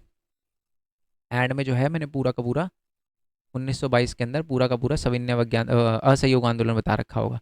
तो पूरा असहयोग आंदोलन तक आपको लिखना है, ठीक है। 1916 से बीएचयू, 1916 के बीएचयू से लेकर 1922 तक वो एक बड़े नेता बन चुके थे, पूरा का पूरा लिखा हुआ है, ठीक है। तो ग्रूमफील्ड ने वही तो 1922 के अंदर ही तो गिरफ्तार किया था, तो ये पूरे नेता बन चुके थे, क्योंकि लोगों का उन पर विश्वास जो है जग चुका था, ठीक है। गांधी जी जो है विभिन्न आंदोलन में क्या उनकी भूमिका थी, तो वही 1916, 17, 18, 19, 20, 21, ये जो भी आंदोलन वगैरह किए थे उसमें। अब आ जाओ जी इस चैप्टर के लास्ट टॉपिक पे, दैट इज भारत छोड़ो आंदोलन। टाइम देख लिया हम? चलो जी, 1 घंटा 3 मिनट, कोशिश करूंगा 15-20 मिनट के अंदर, 20 मिनट में वो दूसरा वाला चैप्टर भी करवा दूं, बट ये भारत छोड़ो आंदोलन से सुन लो। आपको पता है इस के अंदर जो है वो गांधी जी ने बोला था, करो या मरो का नारा दिया था। 8 अगस्त 1942 को आंदोलन शुरू हुआ था और इसके अंदर गांधी जी ने बोला था कि अब हमें ब्रिटिश से पूरी आज़ादी वगैरह चाहिए। उस समय क्या क्या सिचुएशन वगैरह चल रही थी आपको पता है? क्रिप्स मिशन जो है वो मार्च में जो है वो आया था, और इस क्रिप्स मिशन को भेजा गया था बेसिकली जो भी आप कह सकते हो कि शासन वगैरह को अच्छा करने के लिए। क्रिप्स मिशन फेल हो गया था, ठीक है, मैं सही बताऊं तो। क्रिप्स मिशन का जो काम था वो था कि भारत की स्थिति वगैरह पर बात करनी कि कैसा होना चाहिए, शासनकाल कैसा होना चाहिए, चेक रखना, है ना। और ये काम था क्रिप्स मिशन का। ओके। और साथ में जो इसका मेन रोल ये भी था कि मुस्लिम लीग और कांग्रेस के बीच में जो है वो वार्तालाप वगैरह को जारी रखना, वो फेल हो गया। दूसरी बात है द्वितीय विश्व युद्ध का प्रभाव था किस पे? ब्रिटिश सरकार पे। तो इसका भी जो है वो हुआ। आर्थिक शोषण ब्रिटिश कर रही थी, जब जापानी खतरा भी था। तो ओके, क्वेश्चन ये पूछा गया है कि बात बताओ कि भारत छोड़ो आंदोलन जो था हमारा, मैं अभी भारत जोड़ो आंदोलन बोल रहा था राहुल गांधी याद आ गए मेरे को गांधी जी की जगह। चलो वो छोड़ो, भारत छोड़ो आंदोलन है, भारत जोड़ो आंदोलन नहीं है। तो भारत छोड़ो आंदोलन की बात कर लेते हैं अभी हम। तो भारत छोड़ो आंदोलन जो था वो गांधी जी ने चलाया था। कब चलाया था? 1922 के अंदर, गांधी सॉरी 1942 के अंदर गांधी जी ने आंदोलन चलाया था। और इस आंदोलन को जब ये चलाया जा रहा था तो उसमें क्या सिचुएशन थी? क्रिप्स मिशन भारत में आया था बट वो फेल हो गया। उसका मेन मोटिव यही था कि मुस्लिम लीग और कांग्रेस के बीच में जो है वो सुलह करवाना। द्वितीय विश्व युद्ध चल रहा था, उस पर ब्रिटिश हार चुकी थी, है ना। मतलब बहुत बुरा प्रभाव पड़ा था द्वितीय विश्व युद्ध का। हारी तो नहीं थी, बुरा प्रभाव पड़ा था। आर्थिक शोषण हो रहा था, है ना। आर्थिक शोषण यानी पैसे की कमी आ गई थी। जापानी खतरा, वो हमारे नेताजी सुभाष चंद्र बोस आर्मी लेके खड़े थे कि अभी अटैक कर दूं तो ब्रिटिश वैसे ही जो है वो असमंजस में था कि भाई ये तो ठोक देगा हमको, ऐसे वाला। और दूसरी बात है राष्ट्रवादी भावना भी जो है वो बहुत ज़्यादा उमड़ के आ रही थी लोगों में, और इसी वजह से ब्रिटिश के लिए सिचुएशन बड़ी ख़राब हो गई थी, ठीक है। और इसकी मुख्य विशेषता क्या है इस आंदोलन की? जन भागीदारी थी। सारे बड़े बड़े नेता तो जेल में थे, फिर भी लोगों ने बहुत बड़े लेवल में इस पर पार्टिसिपेट किया। अहिंसक था, दंगे वगैरह नहीं करने की, मतलब शांति से किया। और संपूर्ण भारतीय स्वरूप था इसमें, ठीक है, यानी पूरा भारत जो था वो इसके अंदर सारे के सारे साथ आए थे। और समानांतर सरकारें वगैरह चलाई गई थी, खासकर हमारे सतारा में और बलिया के अंदर, और एक मदनीपुर के अंदर। ये याद रखना, एमसीक्यू में आता है। सतारा, बलिया, मदनीपुर वाला जो इलाका था वहां पर एक समानांतर सरकार, पैरेलल गवर्नमेंट जो है वो चलने लग गई थी, ठीक है। और महात्मा गांधी की इनमें भूमिका बताओ तो वही अहिंसा पर जोर दिया था। जन आंदोलन, गिरफ्तारी का प्रभाव, जब गांधी जी को गिरफ्तार वगैरह कर लिया था तब भी ये आंदोलन रुका नहीं, तो ये भी एक गांधी जी का प्रभाव था। गांधी जी ने बोला था कि जी रुकना नहीं है ना। करो या मरो का नारा गांधी जी ने दिया था, तो इसकी वजह से लोगों ने सपोर्ट किया। नैतिक नेतृत्व जो था वो मेन था गांधी जी का, बट गांधी जी उस समय जेल के अंदर थे, फिर भी लोगों ने जो है इस आंदोलन में भाग लिया। स्वतंत्रता की जो है वो निर्णायक मोड़ था स्वतंत्रता के लिए हमारा, ये जो पूरा का पूरा आंदोलन था। तो ये पूरा भारत छोड़ो आंदोलन के बारे में लिखा हुआ है। और यही जो है वो इसको एक स्फीति का मतलब होता है सफिरत, स्फूर्त। स्फूर्त का मतलब इंग्लिश में बोल दूं क्या? स्पॉन्टेनियस। इंग्लिश में इसको कहते हैं स्पॉन्टेनियस आंदोलन क्यों था। तो वही पूरा के पूरे आंदोलन के बारे में बताना है, वही स्पॉन्टेनियस आंदोलन इसी वजह से था, ठीक है। स्वतंत्रता के बाद के महीने में गांधी जी श्रेष्ठ समय क्यों कहा जाता है? मतलब इसके इन ये वाला टाइम जो है ना गांधी जी के लिए बहुत बेस्ट कहा जाता है। क्यों? क्योंकि उन्होंने अपने एड के टाइम में आपको बताया कि सांप्रदायिक हिंसा को रुकवाने के लिए, विस्थापित लोगों के समर्थन के लिए नैतिक नेतृत्व वगैरह किया था, दंगे वगैरह रुकवाने की कोशिश करी थी, नुआखाली वाले इलाके में गए थे, तो ये सारी बात है। चरखे मानव के समाज के प्रति, ये 3 नंबर का क्वेश्चन आता है। वो जो गांधी जी है वो चरखा वगैरह आपने देखा होगा, बहुत बार पिक्चर में दिखाया गया गांधी जी के साथ। तो क्या है चरखे का रोल, क्या है? ठीक है, स्वनिर्भरता को दिखाता है, एकता और समानता को दिखाता है, श्रम की गंभीरता को दिखाता है क्योंकि खुद ही बनाना होता है, और आर्थिक स्वतंत्रता को दिखाता है। इसी वजह से चरखा जो है वो बहुत ही महत्वपूर्ण माना जाता है एक सामाजिक मानव समाज के अंदर, ठीक है, खासकर भारत में। अब आ जाते हैं जी हमारे लास्ट वाले चैप्टर पे जिसका नाम है संविधान का निर्माण, ठीक है। चलो संविधान के निर्माण की बात करते हैं तो इस वाले चैप्टर, पहली बात तो मैं आपको बता दूं हमारा संविधान जो है वो 9 दिसंबर 1946 को पहली मीटिंग हुई थी, ठीक है। और 26 नवंबर 1946 को 49 को हमारा संविधान बन गया था, और 26 जनवरी 1950 को हमारा संविधान जो है वो लागू हुआ था। यस और नो? यहाँ तक कोई दिक्कत नहीं है ना? अब आ जाओ डायरेक्टली क्वेश्चन पे आ जाते हैं। पहले मैं इसका मेन क्वेश्चन बताता हूँ। वो है जी हमारा पी पोकर बहादुर का। भाषा वाला नहीं था, वो था ये वाला जी। आ जाओ जी। पृथक निर्वाचन मंडल। पृथक निर्वाचन मंडल का मतलब होता है किसी एक एरिया के अंदर अगर 90% लोग एक्स हैं, 10% लोग जो है वो वाई हैं, तो एक्स का ही बंदा खड़ा होगा और एक्स का बंदा ही वोट डालेंगे, यानी 10% की ना बात सुनी जाएगी, ना वो वोट डाल सकते, ना वो खड़े हो सकते, ना वोट डाल सकते। ऑब्वियस ही बात है, इसी वजह से इन दोनों के एक्स और वाई के बीच में लड़ाई होगी। अब यही है पृथक निर्वाचन मंडल। ब्रिटिश ने आपको बताइए ये जो लेकर आई थी, उन्होंने पता क्या किया था, मुस्लिम को जो है वो पृथक निर्वाचन मंडल दे दिया था और ये बोला था किसी एरिया के अंदर अगर मुस्लिम ज़्यादा रहते हैं तो इलेक्शन में खड़ा भी मुस्लिम होगा, वोट भी मुस्लिम डालेगा। ऑब्वियस सी बात है, फूट डालो राज करो वाली नीति थी ब्रिटिश की, दंगे वगैरह होने थे इसकी वजह से। बट उसके बाद क्या हुआ, जब 1947 के अंदर हमारा जब ये संविधान का निर्माण वगैरह हो रहा था, तो क्या हुआ 1920 ओके, सुनना मेरी बात। उस समय क्या ये पहले मैं आपको समझा चुका हूँ कि हमारा पृथक निर्वाचन मंडल क्या, और ये ब्रिटिश जो है वो पृथक निर्वाचन मंडल जो है वो 1909 के अंदर लेकर आई थी मुस्लिम के लिए। बोला था किसी एरिया में अगर मुस्लिम ज़्यादा रहते हैं तो मुस्लिम ही खड़ा होगा, मुस्लिम ही वोट डालेगा। अब हुआ क्या, जब पता चल गया कि ब्रिटिश वहाँ से जाएंगे, तो 27 अगस्त 1947 को मद्रास के एक पर्सन है जिनका नाम है बी पोकर बहादुर, मुस्लिम पर्सन थे ये खड़े होते हैं और बोलते हैं कि भैया ब्रिटिश तो चले गए, बट जो वो ये पृथक निर्वाचन मंडल लेकर आए थे ना, मैं उसको सपोर्ट करता हूँ, वो रहना चाहिए। अब जैसे ही उन्होंने पहली बात तो उन्होंने ऐसा क्यों कहा वो बता देता हूँ। वो कहते हैं भाई हिंदू और मुस्लिम जो है वो अलग अलग है, और मुस्लिम की भावनाओं को सिर्फ मुस्लिम समझ सकता है, हिंदू नहीं समझ सकता। या हिंदू से मैंने हिंदू हिंदू इसलिए वर्ड बोला क्योंकि मैक्सिमम मेजोरिटी हिंदू की थी, बट उनका कहना था कि जी नॉन मुस्लिम जो है या जो हिंदू जो मुस्लिम नहीं है वो हमारी भावनाएं नहीं समझ सकता, हमारे रीति रिवाजों को, हमारी प्रॉब्लम नहीं समझ सकता, तो उस बंदे को खड़ा नहीं होना चाहिए, हम वो मुस्लिम का रिप्रेजेंटेशन नहीं हो सकता। ये बात उन्होंने बोली। और जैसे ही उन्होंने बात बोली कि भाई पृथक निर्वाचन मंडल रहना चाहिए और जो है वो मुस्लिम की ज़रूरतों को गैर मुस्लिम नहीं समझ सकता, सिर्फ जो है वो मुस्लिम ही समझ सकता है, मुस्लिम का नेता मुस्लिम ही होना चाहिए, वैसे भाई सारे भड़क गए। ओहो, उसके बाद आते हैं आरवी धुलेकर। आरवी धुलेकर थोड़ा शांति से, इनका नाम याद रखना, अभी आएंगे अभी। आर अगर वैसे इस चैप्टर की मैं इंपॉर्टेंट क्वेश्चन की वीडियो जो है पूरे 1 घंटे में मैंने लाइन बाय लाइन पूरा चैप्टर समझाया, उसकी वीडियो भी नीचे डिस्क्रिप्शन में दे दूंगा, वो भी आप चाहो तो देख सकते हो। आरवी धुलेकर बोलते हैं क्या ना, ये ब्रिटिश ने है ना ये आपके साथ खेल खेला, बस वो आपको लड़वाना चाहते हैं, गुमराह वगैरह कर रहे हैं, ये जो चीज़ है वो आप छोड़ दो, ये जो पृथक निर्वाचन मंडल है ये सिर्फ फूट डालो राज करो की नीति है ब्रिटिश की। उसके बाद सरदार वल्लभ भाई पटेल आते हैं, ये तो बड़ा गुस्सा होकर बोलते हैं कि हमारे देश की राजनीति में ये जो पृथक निर्वाचन मंडल है ये जहर है, और आप अगर चाहते हो दंगा नहीं चाहते, शांति चाहते हो, तो ये डिमांड छोड़ दो। ये बोला था सरदार वल्लभ भाई पटेल ने। गोविंद वल्लभ पंत आते हैं, ये भी बोलते हैं कि देखो ये जो है ना, गोविंद वल्लभ पंत बोलते हैं कि पी के बहादुर मेरी बात सुनो आप, ये जो पृथक निर्वाचन मंडल है ना, आप सोच रहे हो कि जी मुस्लिम के लिए अच्छा है, मुस्लिम के लिए अच्छा नहीं है, मुस्लिम के लिए सुसाइडल है, ये बहुत खराब चीज़ है। क्योंकि अगर आप ऐसे पृथक निर्वाचन मंडल रखोगे ना, तो जिस एरिया में नॉन मुस्लिम ज़्यादा रहते हैं वो तो भेदभाव करना शुरू कर देंगे। क्यों, उनको तो लगेगा भाई ये तो जो है अपने हर जगह पर इन्हीं का रूल वगैरह चल रहा है, जिस एरिया में ज़्यादा होते हैं, अगर इनकी पॉपुलेशन किसी एरिया में ज़्यादा हो गई तो फिर तो वहीं पर जो है ये पूरा का पूरा सिस्टम रहेंगे, हमारी कोई बात ही नहीं सुनेगा, तो ये आत्मघाती रहेगा। ये ये बोला वल्लभ पंत ने। वल्लभ पंत ने एक लाइन बोली थी जो बहुत ही बढ़िया लाइन थी, मैं बताना चाहूँगा। उन्होंने बोला कि हमारे समुदाय के बारे में सोचना और कभी भी नागरिक के बारे में नहीं सोचना एक अस्वास्थ्यकर और कुछ हद तक अपमानजनक है।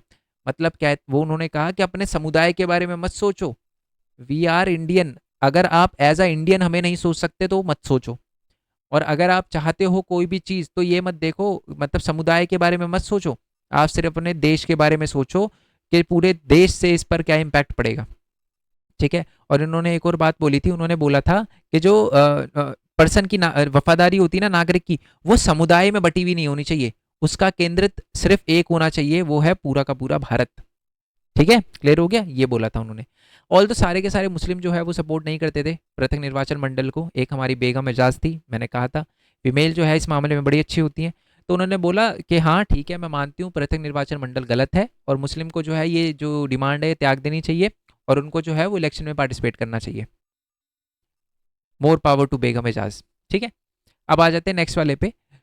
तो भारत की संविधान सभा में भाषा के मुद्दे पर, भाषा के मुद्दे की बात कर लेते हैं। हम भाषा के मुद्दे की बात करें तो अभी आरवी धुलेकर थे ना, जो पी के बहादुर जो थे हमारे, पी पोकर बहादुर, उनकी बातें शांति सुन रहे थे। अब सुनना होता क्या भाषा को लेकर, मैं आपको बता दूं गांधी जी कहते थे हिंदुस्तानी भाषा को भारतीय भाषा वो होना चाहिए, राष्ट्रीय भाषा होना चाहिए। हिंदुस्तानी भाषा में कुछ हिंदी के भी वर्ड थे, उर्दू को भी थे, फारसी के भी थे, अलग अलग भाषा के, और कुछ हमारे जो लोकल लैंग्वेज थी उनके भी भाषा के वर्ड वगैरह थे। गांधी जी जब मरने से पहले भी गांधी जी ने ये बोला क्या ना, जो अब दिक्कत पता है क्या हो गई थी, जो कुछ हिंदी जो हिंदुस्तानी भाषा बोली थी हिंदी, अब हिंदी वाले क्या करते थे, संस्कृत वर्ड को ऐड करना शुरू कर दिया उन्होंने हिंदुस्तानी भाषा में।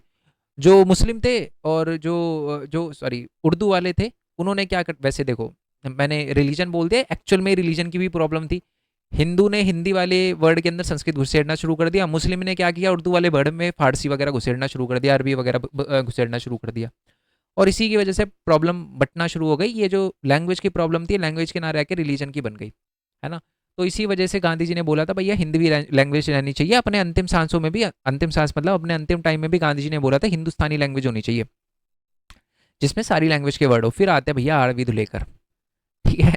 आरवी धुलेकर आते हैं, कहते हैं भाई कौन सी हिंदुस्तानी भाषा। वो कहते हैं भाई हिंदुस्तानी भाषा नहीं, हिंदी भाषा होनी चाहिए हमारी नेशनल लैंग्वेज, ठीक है। हिंदी भाषा हमारी नेशनल लैंग्वेज होनी चाहिए। और जो बंदा यहाँ पर हिंदी नहीं जानता, हिंदुस्तानी नहीं जानता, वो इस एरिया में, इस विधानसभा में, इस हमारे विधानसभा नहीं, संविधान सभा कर लेना इसको, संविधान सभा में बैठने के लायक नहीं है, वो निकलो। ऐसा बोला उन्होंने। उन्होंने बोला कि बेहतर होगा कि यहाँ से चले जाओ। अब सारे लोग देख कर ये बड़ा असमंजस में हो गए कि यार ये कैसे बोल दिया इसने, है ना। आरवी धुलेकर, क्योंकि उस समय बहुत सारे साउथ के नेता थे, वो कहते थे भाई हिंदी सीखने में कोई बुरी बात नहीं है, सीख लेंगे। बड़े जो थोप दी ना आपने, ये दिक्कत कर दी। उसके बाद तो बड़ा जो है वो गुस्सा हुआ। 3 साल बाद फिर से दोबारा बात होती है इसी मुद्दे पर, क्योंकि 3 साल बाद, क्योंकि जो राजेंद्र प्रसाद थे संविधान सभा के जो मेंबर थे, वो भी देख के यार ये कैसे बोल दिया इन्होंने, तो उन्होंने स्थगित कर दी कि भाषा का मुद्दा बाद में देखेंगे। 13 दिसंबर 1949 का दिन आता है। फिर आरवी धुलेकर खड़े होकर यही बोलते हैं कि ये राष्ट्रभाषा जो है वो हमारी हिंदी होनी चाहिए। और वो कहते हैं कि भैया कोई विरोध मैं नहीं सहूंगा, हिंदी ही होनी चाहिए हमारी राष्ट्रभाषा। और वो जो हिंदी नहीं बोलते उनका मजाक वगैरह भी उड़ा देते हैं। और इसके बाद फिर क्या होता है, फिर बाकी लोग जो है वो बोलना शुरू करते हैं। मैं आपको बता दूं, बहुत सारे लोग जो थे वो धुलेकर जी के लहजे से बड़ा विरोध में थे। कह रहे जिस तरीके से बोल रहे हैं बात देखो मेरे को भी ऐसा लगता है, आज भी लगता है, अगर धुलेकर जी थोड़ा सा प्यार से बोलते ना, तो मेरे को लगता है ये प्रॉब्लम बहुत प्यार से सुलझ जाती। बट इन्होंने जो ये कड़ा रुख अपना लिया ना, तो इसकी वजह से प्रॉब्लम आ गई। क्योंकि बात कभी गलत सही नहीं होती, बात बोलने का तरीका गलत या सही होता है, ठीक है। तो होता है क्या है, मद्रास से एक श्रीमती जी दुर्गाबाई आती है, वो बोलती है भाई बात सुनो, मैं मानती हूँ कि साउथ इंडिया में हिंदी को लेकर विरोध है, ठीक है, बट फिर भी साउथ इंडिया के अंदर भी हमने स्कूल खोले, गांधी जी के कहने पर हिंदुस्तानी भाषा को सीखने की कोशिश करी, बाकी लोगों को भी सिखाने की कोशिश करी, और देखो इसका नतीजा देख लो। मतलब आरवी दिलेकर को देखते हुए बोलती हैं वो। फिर दूसरे होते हैं बॉम्बई से एक श्री शंकर राव देव होते हैं, वो बोलते हैं कि जी मैं हिंदी का सपोर्ट करता हूँ, बट परंतु आप अगर मेरा सपोर्ट चाहते हो ना, तो कोई भी ऐसा काम मत करो जिससे मेरी शंका बढ़े। मतलब वही आरवी दिलोकर को बोलते हैं कि भैया जैसा आपका बर्ताव है ना, शंका कर रहे हो।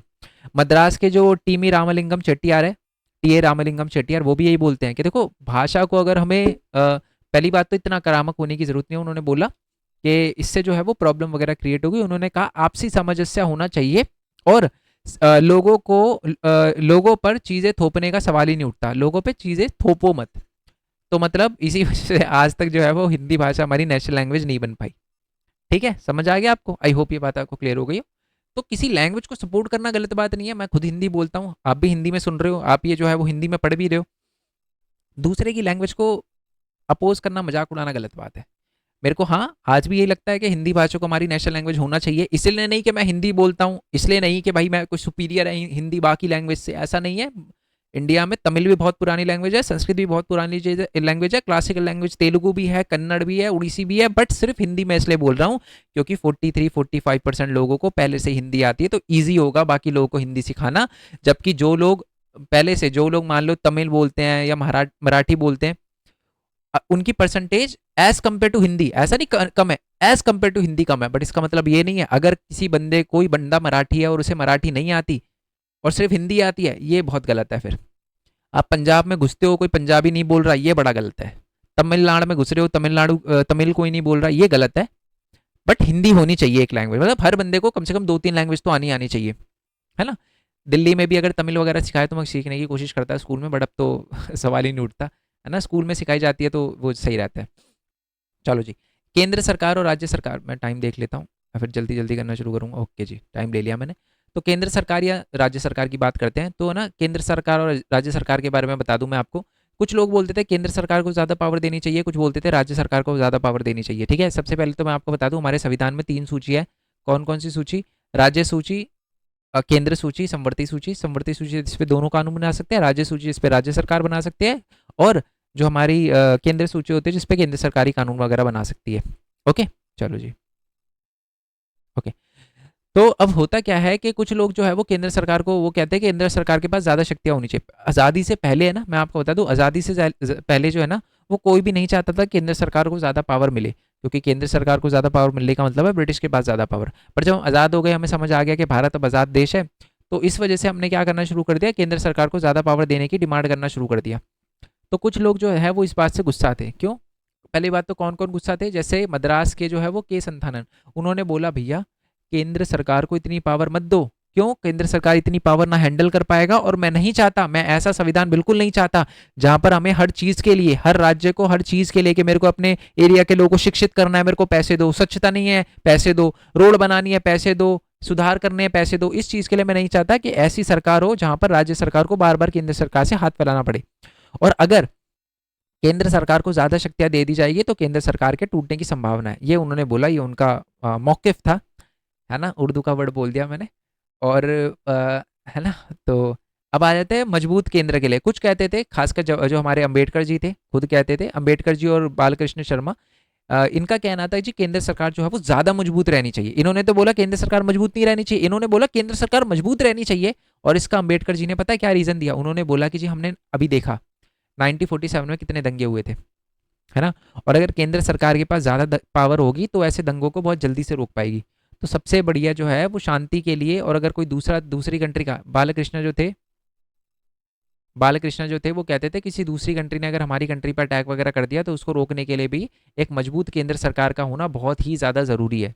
जस्ट अ सेकंड, मैं इसको है ना पहले वो कर लेता हूँ, ठीक है। केंद्र सरकार का जो है वो पावरफुल होना बहुत ही ज़्यादा ज़रूरी है, और इसी वजह से केंद्र सरकार के पास शक्तियाँ होनी चाहिए। ठीक है जी, क्लियर हो गया, कोई दिक्कत नहीं है ना इसमें? ओके। ये देख लो क्वेश्चन कि संविधान में जो है वो 6 बड़े बड़े नेता कौन से थे। मैं आपको बता दूं, संविधान सभा के अंदर 6 मेन नेता था। जब 6 नेता थे, उनके नाम बताओ। जवाहरलाल नेहरू, आपको पता है उद्देश्य प्रस्ताविका वो लेकर आए थे, कब लेकर आए थे? 13 दिसंबर 1946 को लेकर 46 को लेकर आए थे, ठीक है। वल्लभ भाई पटेल का क्या रोल था? रिपोर्ट वगैरह बनाई थी इन्होंने, और जो भी अलग अलग लोग थे उनके बीच में कोऑर्डिनेशन बैठाने का काम था। राजेंद्र प्रसाद, आपको पता है कि हमारे संविधान सभा के अध्यक्ष थे। बी आर अम्बेडकर, हमारे संविधान में बनाने में बहुत बड़ा रोल था। उसके अलावा कुछ और नेता थे, जैसे कि हमारे एक हो गए हमारे बी एन राव। कहाँ गए हमारे बी एन राव? ये रहा जी, बी एन राव हो गए, ये हमारे संवैधानिक सलाहकार थे। और एक हमारे एस एन मुखर्जी हो गए जो हमारे ड्राफ्टमैन थे। तो ये कुछ मेन नेता थे हमारे संविधान सभा के। यस सर नो, क्लियर हो गया। और 2 हमारे वकील भी थे जिनका नाम याद रखना, गुजरात से हमारे के एम मुंशी हो गए, मद्रास से अलादी कृष्ण स्वामी अय्यर हो गए। ओके, आई होप ये बात आपको क्लियर हो गई हो।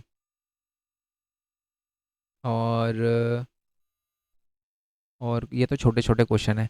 अच्छा, कुछ लोग बोलते थे कि हमारे संविधान जो है कॉपी करा गया, नकल करी गई है। तो मैं बता दूं कि बहुत सारे संविधान निर्माता है वो ये बोलते थे कि हमारे ना संविधान के अंदर नकल नहीं करी गई, जो चीज़ें हमारे संविधान के अंदर बाकी कंट्रीज की सिचुएशन से फिट बैठती थी ना, हमने वही लिया है। तो जवाहरलाल नेहरू ने बोला कि हमने आंख बंद करके कॉपी नहीं करा, जो हमारी स्थिति पर अनुकूल बैठता था वही चीज़ें हमने दूसरे के देशों के संविधान से ली है। तो इसलिए ये तो वैसे क्लास 11 में भी आपने पढ़ा था, ठीक है। उद्देश्य प्रस्ताविका मैं आपको बता चुका हूँ। जो हमारे संविधान के मेन मूल्य है ना, जो हमारे संविधान के जो मेन सिद्धांत है, वो सारे के सारे हमारे उद्देश्य प्रस्ताविका में लिखे गए हैं। कौन लेकर आया था? जवाहरलाल नेहरू लेकर आए थे। कब? 13 दिसंबर 1946 को लेकर आए थे। आगे आ जाते हैं थोड़ा सा। और ये तो सिंपल क्वेश्चन है कि ये बताओ कि 1946 से पहले संविधान कैसा था और बाद में संविधान कैसा था। पहले संविधान में आपको बताइए केंद्र सरकार मतलब ज़्यादा पावर नहीं दी गई थी। भारतीय लोगों को जो है वो सिर्फ 10 से 15% ही खड़े होने का राइट था इलेक्शन के अंदर। सार्वभौमिक मत अधिकार नहीं था, सब लोगों को वोटिंग डालने का राइट नहीं था, अमीर लोगों को था। बट इसके विपरीत जो है संविधान सभा जब बन गई थी 1946 के बाद, सबको वोटिंग राइट था। उसके बाद जो है वो सारे के सारे इंडियन ही थे, कोई बाहर का ऑफिसर नहीं था, या ब्रिटिशर वगैरह कोई भी दूसरी कंट्री का नहीं था। तो ये बात है, ये सुन लो यार। अल्पसंख्यक शब्द का क्या अर्थ है? अल्पसंख्यक शब्द है ना बेसिकली उन लोगों के लिए प्रयोग किया जाता है, और एक खासकर वो हमारे एक रंगा थे, इनका पूरा नाम था एन जी रंगा। उन्होंने कहा तो एक्चुअल में हमारे देश के अंदर अल्पसंख्यक कौन है? वो लोग जो एक्चुअल में गरीब है, और इनकी कंडीशन जो है वो इम्प्रूव होनी चाहिए। तो ये उन्होंने बोला था। उनके लिए जो है खासकर वो लोग जो आदिवासी वगैरह लोग हैं, जयपाल जो सिंह है, उन्होंने कहा आदिवासी वगैरह लोग जो हैं उनके लिए काम होना चाहिए। हमारी पॉपुलेशन ज़्यादा है बट हमारे साथ बहुत बुरा हुआ है, भेदभाव हुआ है, हमारी सिचुएशन इंप्रूव होनी चाहिए, है ना। बहुत सारे ऐसे लोग थे जिनको मंदिर में नहीं जाने दिया जाता था, तो मंदिर में जाने की परमिशन वगैरह दी जाए, और भी बहुत सारी चीज़ें वगैरह करी जाए, ठीक है। तो ये सारी की सारी बातें बोली गई थी। और हाँ, ये क्वेश्चन है, ये लास्ट क्वेश्चन है कि अच्छा, एक एक पहले तो एक क्वेश्चन, दो क्वेश्चन बता देता हूँ बस, ये दो क्वेश्चन है। पहला क्वेश्चन तो ये है कि अरे चलो, एक पर्सन थे जिनका नाम था सोमनाथ लहरी। इन्होंने पता क्या बोला, इन्होंने ना संविधान सभा में खड़े होकर बोला, क्योंकि आपको पता है हमारा संविधान 1946 में बनना शुरू हुआ था। इन्होंने बोला कि हमारे संविधान को बनाने में ब्रिटिश का बहुत बड़ा रोल है। एक तरह से वो बोल रहे थे कि हम तो सिर्फ संविधान ब्रिटिश के लिए बना रहे हैं। जवाहरलाल नेहरू खड़े होते हैं और बोलते हैं कि ऐसा नहीं है। हाँ, मैं ये मानता हूँ, जवाहरलाल नेहरू बोलते हैं, हाँ मैं ये मानता हूँ कि इस संविधान सभा को बनाने में, इस संविधान सभा के जन्म में ब्रिटिश का बहुत बड़ा हाथ है। बट हमें ये नहीं भूलना चाहिए, संविधान सभा जो है वो अपनी ताकत कहाँ से हासिल कर रहा है, वो कर रहा है अपने लोगों से। ठीक है, हमें सिर्फ ये ध्यान रखना है कि जो हम संविधान बना रहे हैं वो लोगों के लिए हो, लोगों के अच्छे के लिए, लोगों की बेहतरी के लिए हो। हमारे संविधान सभा में उन लोगों की आकांक्षाओं को पूरी करने का प्रण लिया है जिन लोगों ने हमारी आज़ादी की लड़ाई में पार्टिसिपेट करा है, ना कि ब्रिटिश। ठीक है, ये तो पहला क्वेश्चन था। और दूसरा क्वेश्चन जो मैं आपको बताना चाह रहा था वो था ये वाला, संविधान सभा के भीतर जो है वो चर्चाएं जनमत से प्रभावित थी। इसका क्या मतलब है, हमारे संविधान सभा के अंदर जो भी बातें वगैरह बोली जाती थी ना, जो भी लिखा गया हमारे संविधान के अंदर, उसमें बहुत बड़ा रोल है लोगों का। क्या, क्यों? क्योंकि जो भी बातें वगैरह होती थी संविधान सभा में वो न्यूज़पेपर में छपती थी, न्यूज़पेपर में छपती थी, फिर न्यूज़पेपर के अंदर लोग इसकी आलोचना वगैरह करते थे, और वही चीज़ें दोबारा जो है वो पार्लियामेंट में, सॉरी, संविधान सभा में लेकर जाई जाती थी। फिर उस पर बहस होती थी कि लोग ऐसा कह रहे हैं, ऐसा कह रहे हैं, ऐसा कह रहे हैं। जो अलग अलग भाषा के लोग हैं, अलग अलग धर्म के लोग हैं, वो भी जो अपनी बातें हैं वो संविधान सभा मतलब न्यूज़पेपर वगैरह में छपती थी, ओपन डिबेट में छपती थी, और वही चीज़ें जो है उन्हीं का उपाय करने के लिए संविधान सभा में वो बातें जो है वो लिखी गई थी। यस और नो? साथ में दलित हो गए, उच्च जाति दलित लोगों ने भी कहा कि हमारे साथ दुर्व्यवहार हुआ है, तो उनकी कंडीशन को इम्प्रूव करने के लिए भी उनको वॉइस वगैरह मिली, उनकी बातें सुनी गई और संविधान सभा में उनकी बातों पर अमल वगैरह किया। मेरी बात समझ पा रहे हो ना? क्वेश्चन सिंपल है कि क्या संविधान सभा में जो भी बातें हो रही थी, क्या लोगों की बातों को सुनने की कोशिश कर रहे थे? आप बोलोगे बिल्कुल कर रहे थे। क्यों? क्योंकि उस समय जो भी न्यूज़पेपर वगैरह छप रहे थे, ये सारी की सारी रिपोर्ट वगैरह छप रही थी, जो भी अलग अलग भाषा के लोग, धर्म के लोग, जाति के लोग जो है अपनी जो भी आकांक्षाएं वगैरह लोगों के सामने, न्यूज़पेपर के सामने जाहिर कर रहे थे ना, वो जो आकांक्षाएं है वो संविधान सभा में ले जाई जा रही थी। न्यूज़पेपर जो है वो नेता ले जाते थे, बताते थे कि ये लोगों की ये आकांक्षा ये पूरी होनी चाहिए। ठीक है, आई होप ये सारे के सारे क्वेश्चन आपको एक अच्छे से क्लियर हो गए हो। पीडीएफ का लिंक जो है वो मैं आपको टेलीग्राम पे दे दूंगा। आई होप आपको एक एक क्वेश्चन जो है वो क्लियर हो गया हो। ठीक है, दोबारा से बता दूं कि इनके एमसीक्यू वगैरह करना मत भूलना। मिलते हैं जी नेक्स्ट वीडियो में, तब तक के लिए थैंक यू सो मच। जय हिंद, जय Bharat, Vande Mataram. Thanks for your support, bye bye.